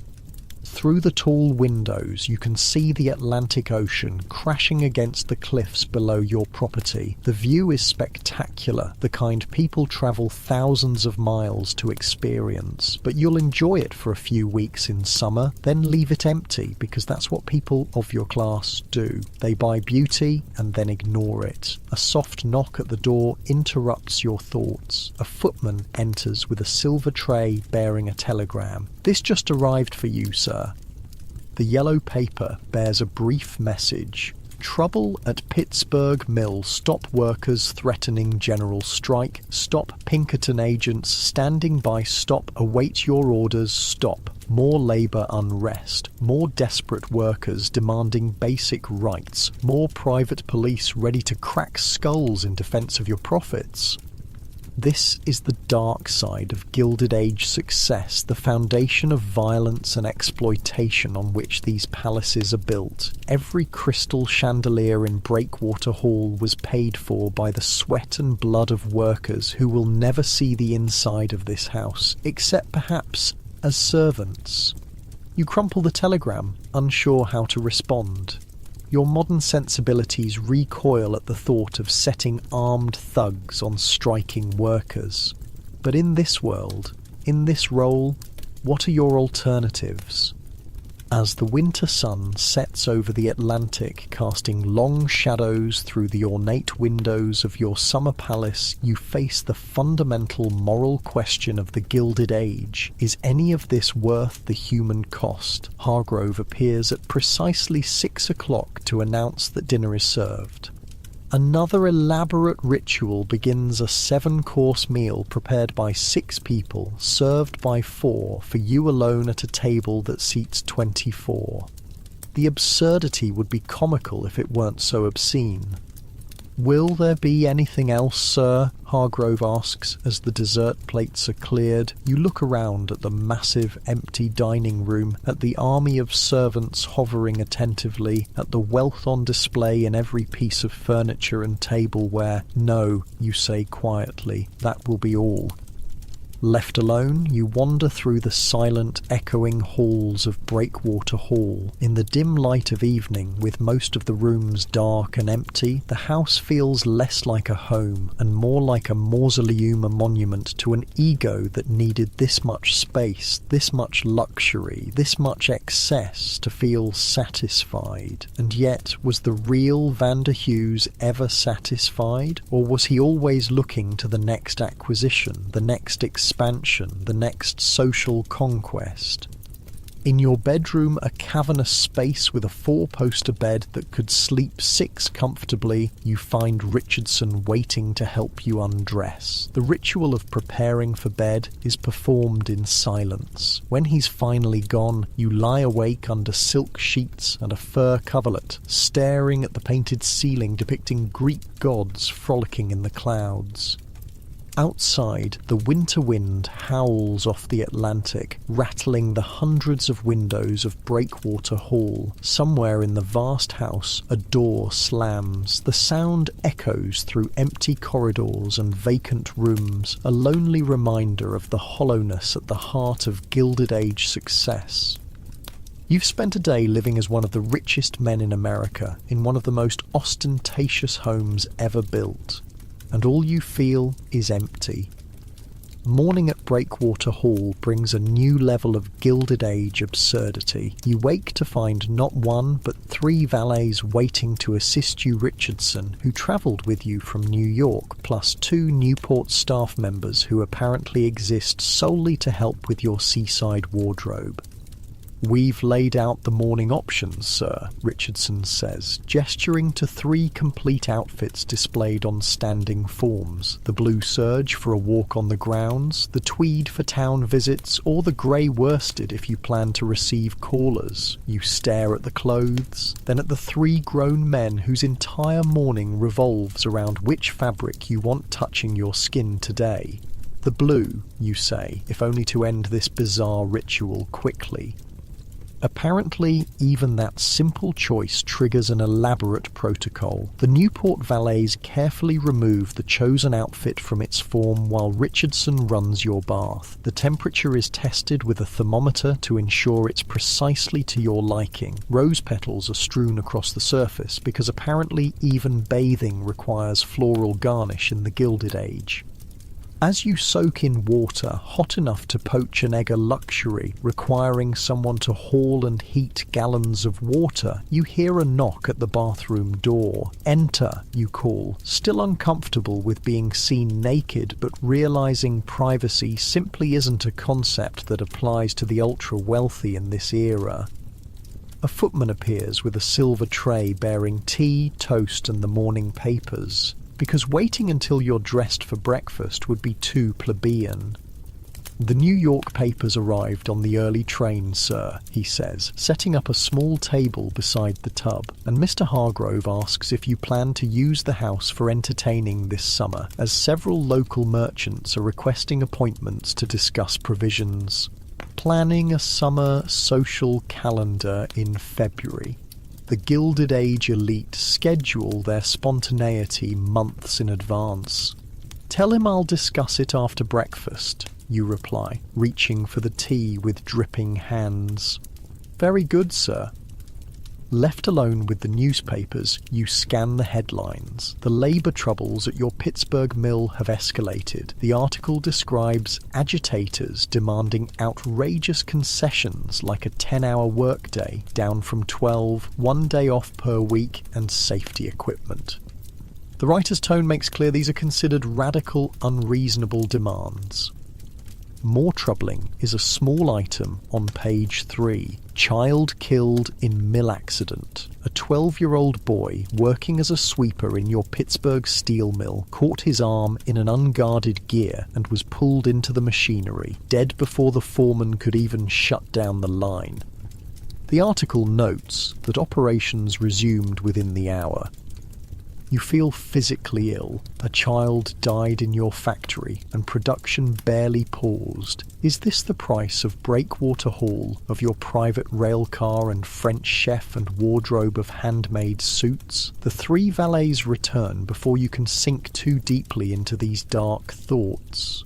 The bathing ritual concludes, the dressing ceremony begins, and 45 minutes later you're finally prepared to face the dire day in which you have absolutely nothing required of you except existing in luxury.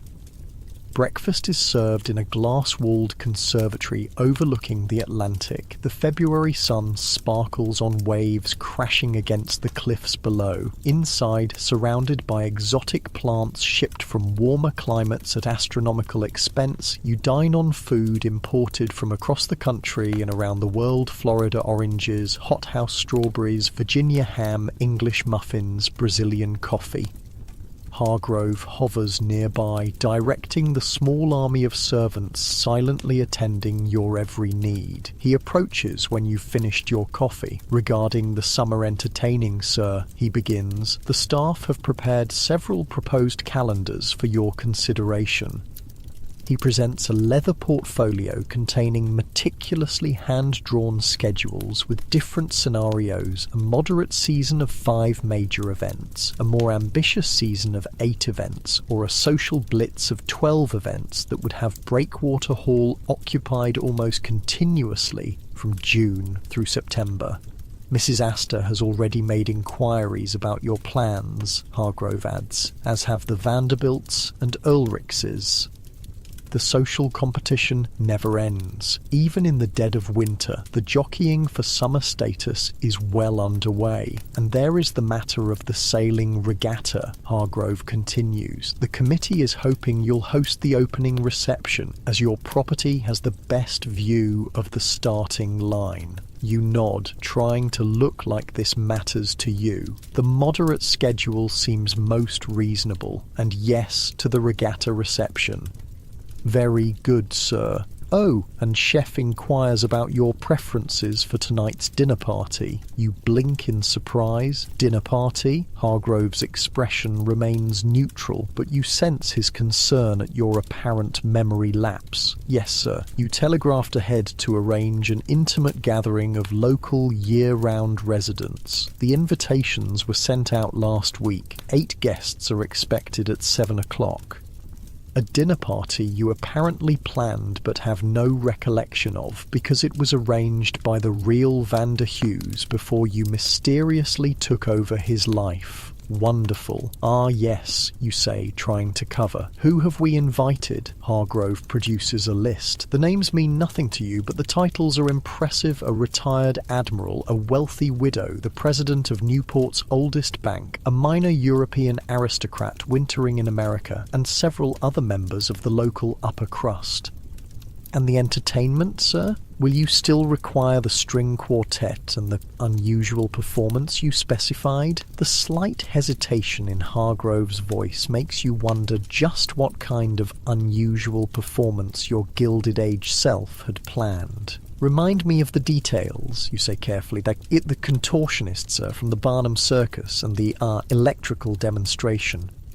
What the hell were you planning? Some bizarre circus act combined with dangerous early electrical experiments? The Gilded Age rich really didn't know what to do with their money. "Let's cancel those," you say firmly. "Just the quartet will be fine." Hargrove looks relieved. Very good, sir. Chef suggests the 12-course French menu with the beluga caviar to start and the stuffed peacock as the centrepiece. The ice sculptures have already been commissioned.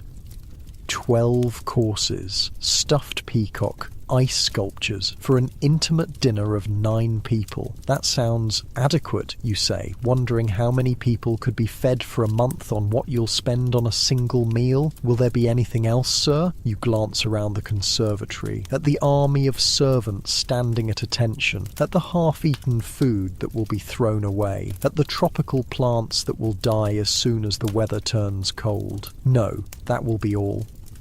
The day passes in a haze of pointless luxury. You tour the grounds with the head gardener, who explains the elaborate plans for summer landscaping, entire gardens of flowers that will bloom for a few weeks during your brief residence, then be replanted with new varieties as the season progresses. You inspect the stables, where 12 horses are maintained year-round despite your absence. You visit the boathouse, where 3 yachts wait under canvas covers, each worth a fortune, each used perhaps a dozen times a year.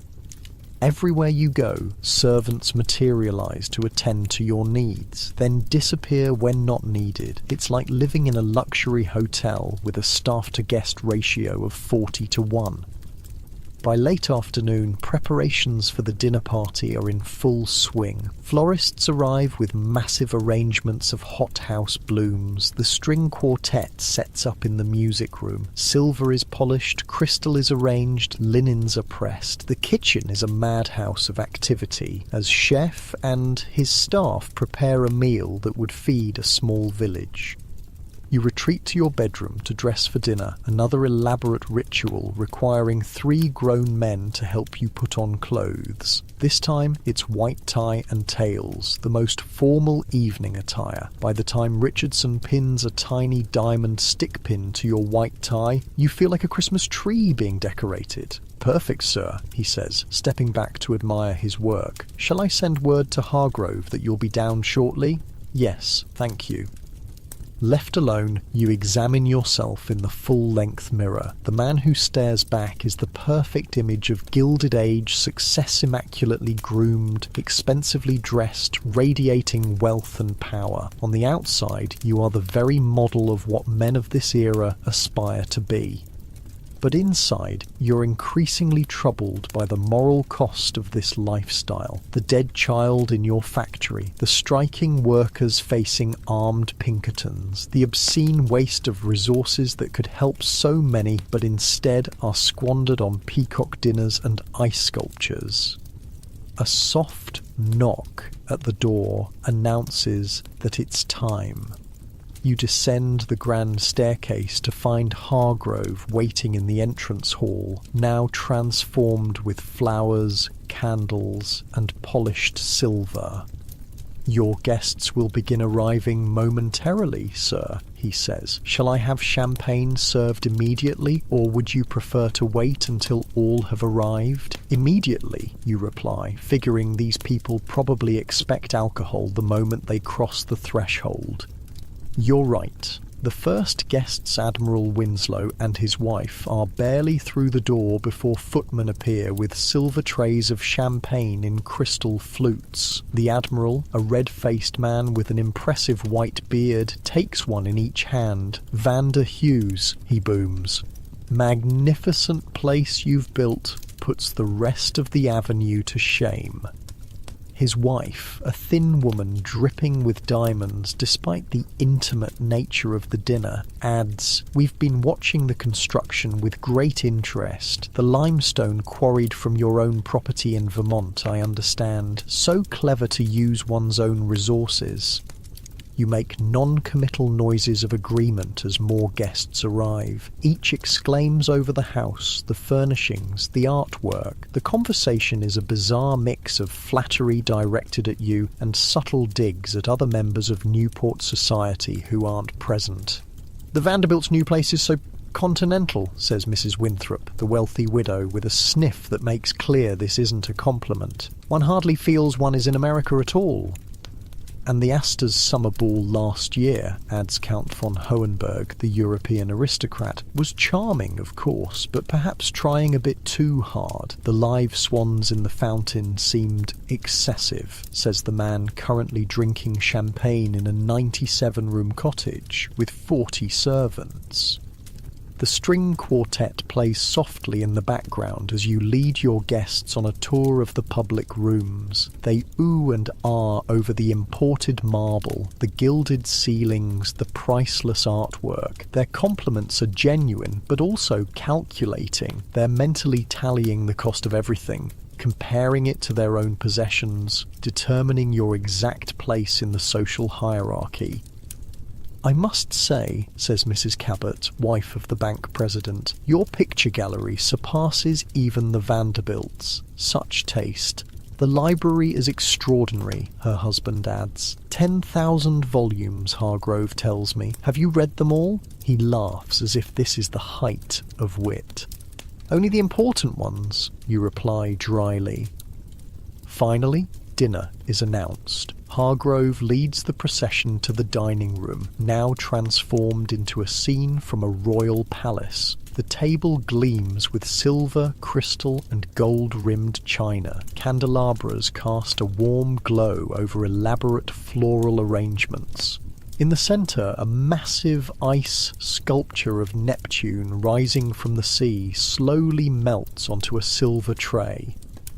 The meal that follows is less a dinner and more a theatrical performance with food as props. 12 courses, each more elaborate than the last. Caviar served on ice blocks illuminated from below by hidden electric lights. Turtle soup poured from silver tureens. Whole fish baked in salt crusts that serve as dramatically crack-open tableside. The stuffed peacock, its plumage carefully reattached after cooking, looking as if it might fly off the platter. Between courses, servants silently replace every piece of flatware, every plate, every glass. The choreography is precise, practiced, perfect. You count 28 different serving vessels used for 9 people over 3 hours. The conversation flows as freely as the wind, a different vintage with each course. Your guests discuss yacht racing, horse breeding, European travel, and real estate. They gossip about absent friends and subtly boast about their own achievements and possessions. Not once do they mention business, politics, or anything resembling current events or social issues. It's as if the world outside Newport doesn't exist. No labour strikes, no tenement fires, no child workers, no corruption, just wealthy people in a bubble of privilege, talking about the things that matter to them, which turn out to be almost entirely trivial. "I hear the Whitneys have commissioned a solid gold dinner service," says Mrs. Winthrop. "Seems impractical, don't you think? Gold is so soft." "The Morgans have hired a French chef away from the Rothschilds," adds Mrs. Cabot. "Paying him the earth, I understand, though I doubt he'll last the season. Americans are too direct for the French temperament." And on it goes, a stream of inconsequential chatter, punctuated by the arrival of increasingly elaborate food that no one seems particularly interested in eating. Most plates return to the kitchen barely touched. The meal is about display, not nourishment. By the time dessert arrives, an architectural wonder of spun, sugar and sorbet, you're exhausted by the performance of it all. Every smile, every compliment, every gesture in this world is calculated. Nothing is genuine, everything is competition. After dinner, the men retreat to the smoking room for brandy and cigars, while the women gather in the drawing room for cordials. Another Gilded Age ritual of gender segregation. In the masculine confines of the smoking room, surrounded by dark wood panelling and leather chairs, the conversation shifts slightly. Now that the women are gone, the men discuss their latest acquisitions with the frankness of collectors comparing trophies. "Just bought a Rembrandt," says Cabot, puffing on a cigar that costs more than a factory worker makes in a day. "Small piece, nothing major, but authentic. 40,000. Or solid investment, nods the Admiral. Art always appreciates. Better than these new automobile contraptions Harrison is so keen on. Noisy, unreliable things. Speaking of investments, Count von Hohenberg says, turning to you, I understand you've been acquiring additional rail lines in the West, planning to connect to the Southern Pacific. A business question, exactly what you've been dreading. You keep your answer vague. I never discuss specific business strategies at dinner parties. Bad form. The men nod approvingly. In their world, work is something gentlemen own but don't discuss in social settings. Money is to be spent, not earned, at least conversationally. After an appropriate interval, you rejoin the ladies for coffee and petit fours in the music room, where the string quartet plays selections from Strauss and Tchaikovsky. The evening winds down with polite compliments and promises to reciprocate the invitation soon. By 11 o'clock, the last guest has departed. You stand in the entrance hall as Hargrove closes the massive front door. "A successful evening, sir," he says. "The guests were most impressed." You look around at the wreckage of the party, wilting flowers, melted ice sculptures, dozens of servants already cleaning up the excessive waste of it all. For what? To impress 8 people who will host their own excessive dinners next week to impress you back? "Is this what we do, Hargrove?" you ask, the question slipping out before you can stop it. Spend fortunes to impress people we don't even particularly like. The butler's face remains professionally neutral, but his eyes register surprise at this philosophical turn. "I couldn't say, sir. I'm merely here to ensure it's done properly." "Of course," you sigh. "Good night, Hargrove." "Good night, sir." You climb the grand staircase alone, passing priceless artwork that no one really sees, walking on carpets imported from Persia that will be replaced when they go out of fashion. At the top, you pause and look back at the entrance hall, now dark except for a few strategically placed lamps to guide late-night wanderers. In the dim light, Breakwater Hall feels even more like a museum than a homia, carefully curated collection of expensive objects arranged to impress visitors rather than bring joy to inhabitants. A monument to conspicuous consumption that sits empty most of the year. Is this success? Is this happiness? The questions follow you to your cavernous bedroom, where Richardson waits to help you undress.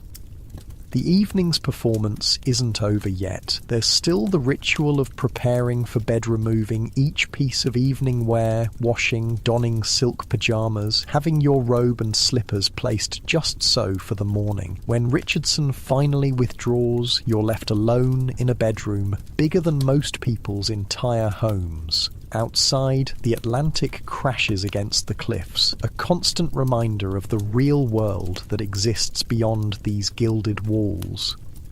You think of the dead child in your factory, of the workers facing armed Pinkertons, of the families in tenements while you maintain a 97-room cottage for 8 weeks of use per year. As you drift off to sleep under silk sheets and fur coverlets, you wonder if any amount of luxury is worth the moral cost of how it's obtained in the Gilded Age. Sleep doesn't come easily in Breakwater Hall. The wind off the Atlantic rattles the 100-plus windows, creating an eerie symphony of drafts and creaks. The massive bed, for all its silk sheets and down pillows, feels empty and cold. And somewhere in the vast mansion, a clock chimes the hours with relentless precision, marking time in a way that feels almost accusatory. You wake around 2 in the morning, shivering despite the fur coverlets. The fire in the bedroom fireplace has died down to embers, casting just enough light to make the shadows more menacing. In your modern life, you'd simply adjust the thermostat. In 1895, you'd have to ring for a servant to rebuild the fire. The thought of waking someone to perform this menial task in the middle of the night feels wrong, so you wrap yourself in a velvet dressing gown left conveniently on a nearby chair and move to the window. Outside, the winter moon casts a silver path across the black Atlantic. The view is spectacular, but the glass is cold against your fingertips, a reminder that even unlimited wealth can't fully insulate you from the elements. A soft knock at the door startles you. "Yes?" you call, wondering who else is awake at this hour. The door opens to reveal an elderly man in a simple dark suit. Not one of your valets or footmen, but someone you haven't seen before. "Forgive the intrusion, sir," he says in a Scottish accent. "I noticed your light under the door during my rounds. Are you unwell?" "Who are you?" you ask, realizing how little you know about the small army of people who maintain your lifestyle. "Dr. Macpherson, sir, your household physician." Of course you have a live-in doctor. Why wouldn't you? "I'm fine," you say, "just having trouble sleeping." The doctor nods knowingly. The sea air takes some adjustment. "Perhaps a sleeping draught would help? I have my bag with me." Before you can respond, he's already opening a worn leather medical bag and removing a small blue bottle. "Just a few drops in water," he says, measuring the liquid with practiced precision. "This will ensure restful sleep without the morning haziness of laudanum or chloral." You accept the glass, but hesitate before drinking. "What is it exactly?" Macpherson looks mildly surprised at your question, as if patients don't normally inquire about what they're putting in their bodies. "A bromide compound with a touch of valerian. Quite safe, I assure you. I've been prescribing it for your digestive attacks for years." Digestive attacks? Apparently your Gilded Age body has health issues the original owner hasn't shared with you. "Is that something I should be concerned about?" you ask cautiously. The doctor studies your face. "Your stomach complaints have been well managed with diet and medication, sir, though I've repeatedly suggested that reducing your business pressures would provide more relief than any medicine." In other words, your Gilded Age self suffers from stress-induced stomach problems. Not surprising, given the moral compromises and cutthroat business decisions you've witnessed in just a couple of days. "And my general health otherwise?" You probe, curious about what medical issues might be lurking in this 1895 body. Macpherson's professional demeanour cracks slightly, revealing genuine concern. "If I may speak frankly, sir?" You nod. "You drive yourself too hard. Your heart palpitations last autumn were a warning. Men in your position, men of great wealth and responsibility, often fail to recognise the physical toll of their ambitions until it's too late. Heart palpitations, great." "You've seen this before?" you ask. "Too often," the doctor says grimly. "Mr. Morgan suffers from nervous exhaustion. Mr. Carnegie battles insomnia. Mr. Vanderbilt's digestive system is so compromised he can barely eat solid food. And Mr. Gould worked himself into an early grave." J. Gould, the notorious railroad magnate and speculator, had died in 1892 at just 56. A sobering reminder that all the money in the world can't buy health or time. The human body was not designed for the pressures of modern business, Macpherson continues. The telegraphs, the telephones, the constant demands, they take a toll that even the best medical science cannot fully address. It's ironic. These men who seem all-powerful, who control industries and shape nations, are ultimately just fragile humans breaking down under pressures they themselves have created. "What do you recommend?" you ask, genuinely curious about Gilded Age medical advice. "Moderation in all things," the doctor says, sounding like Hippocrates rather than a modern physician. "More rest, less rich food, fewer business entanglements, perhaps a sea voyage purely for pleasure, not business. Simple advice that the wealthy rarely follow." "And this current insomnia?" you ask. gesturing to the glass still in your hand. A symptom of an overactive mind. The draft will help tonight, but addressing the underlying causes would be wiser in the long term. You down the medicine, which tastes bitter despite an attempt to mask it with sugar. Thank you, doctor. I'll check on you in the morning, McPherson says, packing up his bag. Ring if you need anything further. When he's gone, you return to the window, waiting for the draft to take effect. The doctor's warnings echo in your mind. Heart palpitations, digestive problems, nervous exhaustion, the physical price of Gilded Age success. And it's not just physical health at stake in this era. In a time before antibiotics, before modern surgery, before many vaccines, illness that would be treatable in your time can be a death sentence in 1895. Appendicitis, pneumonia, infected wounds, all potentially fatal. Even childbirth remains perilous for women of all social classes. Money provides some insulation, private doctors, cleaner living conditions, better food, but the rich are not immune. President Cleveland had secretly undergone cancer surgery on a yacht just 2 years earlier to hide his condition from the public and prevent financial panic. Even the powerful cannot escape the limitations of medical science in this era. A wave of drowsiness washes over you as the sleeping draft takes effect. You make your way back to the massive bed, your limbs growing heavy. As you slide between the silk sheets, you wonder about the nameless workers in your factories and mines. If you, with all your wealth and a personal physician, face health challenges, what must their lives be like? No doctor making midnight house calls for them, no expensive medications. No options when injury or illness strikes except to hope for recovery or face destitution.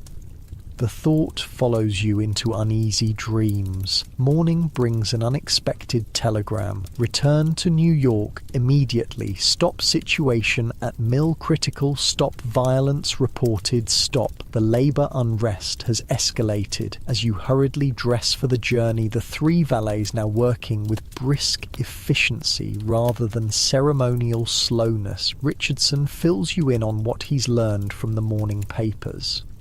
Workers at the Pittsburgh mill attempted to prevent replacement workers from entering, he explains as he fastens your cufflinks. The Pinkertons opened fire. 3 dead, dozens wounded. The governor is considering calling in the state militia. 3 people dead over working conditions and wages. 3 families destroyed because they dared ask for basic safety measures and living wages. And your Gilded Age self-heir ultimately responsible. The private car is being prepared, Richardson continues. We can be at the station within the hour. You nod, your mind racing. What would the real Vanderhughes do in this situation? What will you do?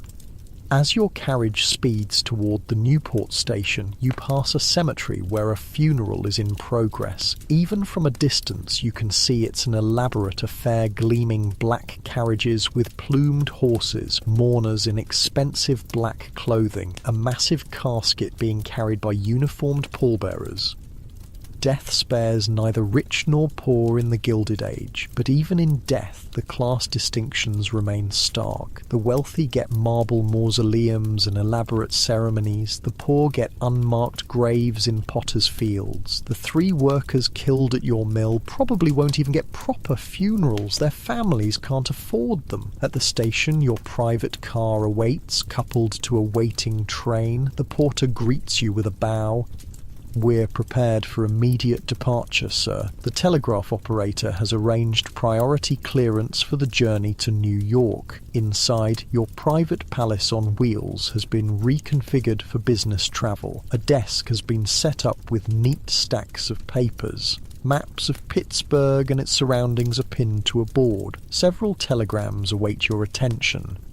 As the train pulls out of Newport, you sift through the paperwork, trying to understand the full situation. The strike began over safety conditions, specifically the lack of guards on the machinery that killed that 12-year-old boy. When management refused to discuss changes, workers walked out. The company, under your name, brought in Pinkerton agents to protect replacement workers being bussed in from other cities. Violence erupted when striking workers tried to block the factory gates.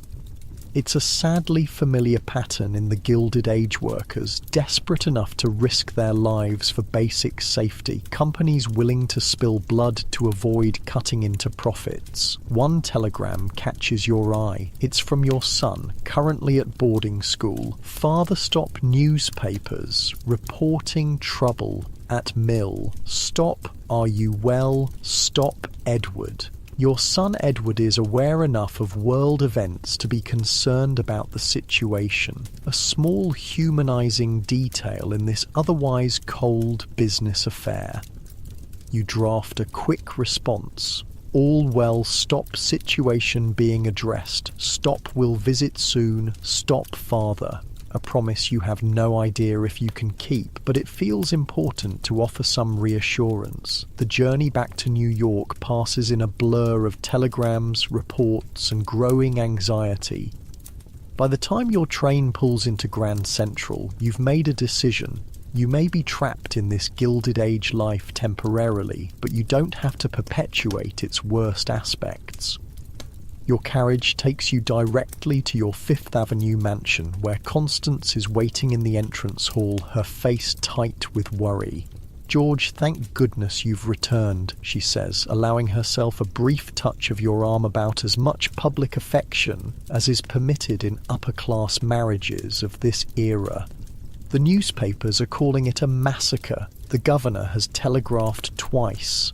"I need to go to Pittsburgh," you say, the decision crystallizing as you speak it.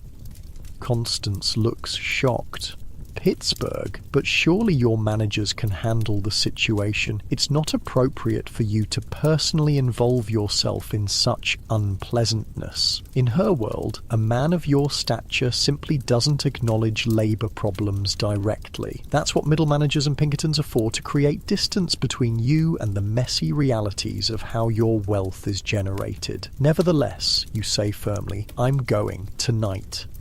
Before she can object further, a butler approaches with a silver tray bearing a calling card. "Dr. Haverford has arrived for your appointment, sir." You'd forgotten. Apparently the real Vander Hughes had scheduled a doctor's visit for his return to New York. Not Dr. Macpherson from Newport, but a different physician entirely. "Show him to my study," you say, grateful for the interruption.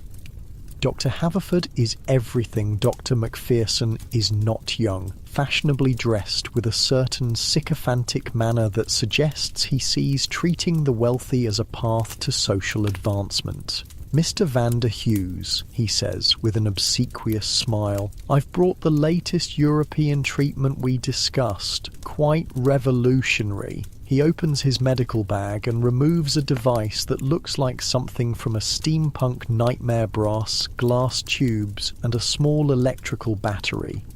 "The electrotherapeutic stimulator," he announces proudly. "Just 30 minutes each day will stimulate the digestive organs, improve circulation, and revitalize the nervous system. The Crown Prince of Austria swears by it."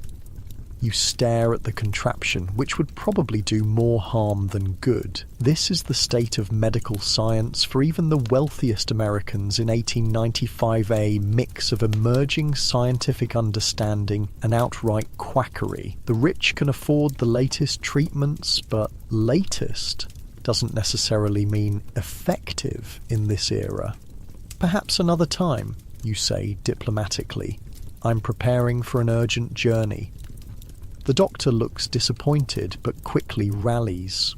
Of course, of course. Then perhaps you'll allow me to provide a travel kit. I've prepared digestive powders, sleeping draughts, and my special heart tonic. You accept the kit mostly to hasten his departure. Once he's gone, you return to the task at hand, preparing for Pittsburgh. Richardson appears as if summoned by your thoughts. Shall I pack for an extended stay, sir? Yes, and arrange for the private car to be ready tonight. Oh, very good, sir. He hesitates. If I may, sir, your presence in Pittsburgh during labour unrest may be inadvisable. There have been incidents of violence against factory owners in similar situations. He's warning you that you might be in physical danger, a legitimate concern in an era when labour conflicts sometimes escalate to bombs and assassinations. I'll take that risk, you say. Richardson nods, his expression neutral, but his eyes showing a hint of surprise and perhaps respect. As you wish, sir. As evening falls, you find yourself once again in your private rail car, this time headed west toward Pittsburgh and an uncertain confrontation. The luxury surroundings now feel grotesque against the backdrop of dead workers and broken families. You've spent the afternoon drafting a new policy for the Pittsburgh mill, shorter hours, slightly higher wages, basic safety equipment, no child workers under 14. It's modest by modern standards, but revolutionary for 1895. Your secretary nearly fainted when you dictated it to him. Sir, he had protested, these concessions will reduce profits by nearly 8%. I'm aware, you'd replied calmly. Prepare the documents anyway. Now, as your train speeds through the darkness toward Pittsburgh, you stand at the window watching America roll past. Small towns with warm lights in windows, farmhouses isolated in vast fields, and occasionally the hellish glow of factories working through the night, their chimneys belching smoke into the sky. This is the real America of the Gilded Agenot, the mansions of Newport or the ballrooms of New York, but these factories where the actual wealth is created not by the Morgans and Carnegies and Vander Hugheses of the world, but by millions of anonymous workers who will never set foot in a private rail car. A knock at the door interrupts your thoughts. The porter enters with a telegram that's just been passed to the train. Message from Pittsburgh, sir.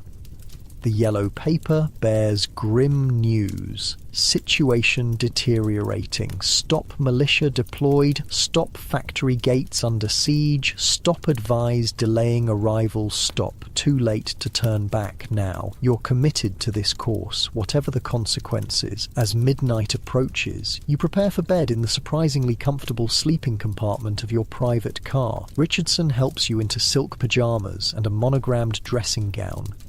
Will there be anything else, sir? He asks, his routine question carrying extra weight tonight. You look at this man who has served the real Vander Hughes for years, who knows your habits and secrets better than most family members, who has witnessed your worst moments and kept your confidences.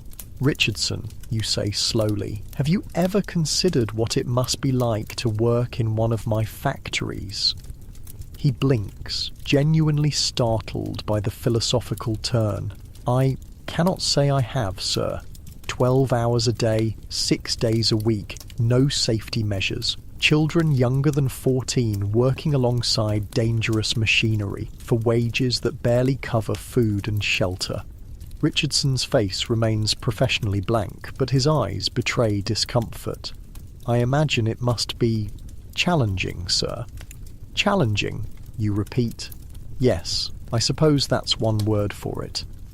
An awkward silence falls between you, a moment of genuine human connection breaking through the rigid master-servant dynamic. Will you be requiring the sleeping draught tonight, sir? Richardson finally asks, retreating to the safety of routine. No, I think I need a clear head for tomorrow. Very good, sir. Good night. When he's gone, you lie in your berth, feeling the rhythm of the train as it carries you toward Pittsburgh. The gentle rocking should be soothing, but sleep remains elusive. You think about the workers who will greet your arrival not with the bowing and scraping of household servants, but with anger and suspicion. To them, you're not a human being, but a symbol of oppression, a faceless entity who profits from their suffering. And they're not entirely wrong, are they? Your beautiful mansions, your private rail car, your army of servants, all built on the bent backs of workers, all paid for by a system designed to extract maximum profit at minimum cost, human or otherwise. As the train speeds through the darkness of rural Pennsylvania, you wonder what will happen when you reach Pittsburgh. Will your modest reforms be enough? Will the workers accept them? Or have things gone too far for compromise? Will you find yourself facing a mob? Or worse? And what if you wake up tomorrow back in your own time?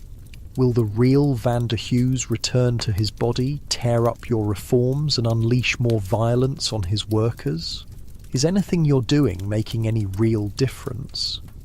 Outside your window, the night is punctuated by the glow of steel mills in the distant Pittsburgh coming into view in the pre-dawn hours, the steel city where fortunes are made and bodies are broken in equal measure. You think about the contrasts you've witnessed in just a few days as a Gilded Age billionaire, the 97-room cottage in Newport and the tenements of New York, the 12-course dinners and the workers who can barely afford bread, the army of servants catering to your every whim, and the children working 12-hour shifts in your factories. America in 1895 is truly two different worlds, and you've had the rare privilege or perhaps burden of seeing both. As exhaustion finally overtakes you, you drift towards sleep with one final thought. Whatever happens in Pittsburgh, whether you remain in this Gilded Age body or return to your own time, you'll never see wealth the same way again. The true cost of extreme inequality has been written on your soul in a way no history book could ever convey. The train whistle sounds, signalling the approach to Pittsburgh Station. In a few hours, you'll face the consequences of a system you didn't create but have briefly inhabited. You'll look into the eyes of people whose lives have been shaped and sometimes destroyed by the pursuit of profit, above all else. And maybe, just maybe, you'll find a way to bring a small measure of justice to this gilded world of extremes. The gentle rocking of the train finally lulls you towards sleep, your mind drifting between past and present, between the world you know and the world you've glimpsed. As consciousness fades, you find yourself wondering, is this how history always works? The fortunate few living in luxury while the many struggle for crumbs? Or is another way possible? The train rounds a bend, the lights of Pittsburgh glowing stronger now. Tomorrow will bring confrontation, perhaps danger, certainly difficult choices. But for now, sleep comes at last, deep and dreamless, carrying you away from the moral complexities of being a Gilded Age billionaire, if only for a few hours. Your last thought before darkness claims you is simple but profound. In any era, in any economic system, the measure of a society isn't how it treats its most privileged members, but how it cares for its most vulnerable. And by that measure, the Gilded Age, for all its mansions and artwork and technological marvels, has failed dramatically. As you sink into sleep, the contrast between your silk-lined private rail car and the workers' tenements you'll see tomorrow couldn't be more stark. The gulf between the America of the Vanderbilts and Carnegies and the America of anonymous labourers couldn't be wider. Two worlds, separated by wealth, but bound by a shared humanity that the Gilded Age tries desperately to deny. Your breathing slows, your body relaxes, and for a moment the weight of your Gilded Age identity lifts. Whatever tomorrow brings in Pittsburgh, tonight you rest just another human being wrapped in the common vulnerability of sleep that makes equals of billionaires and workers alike.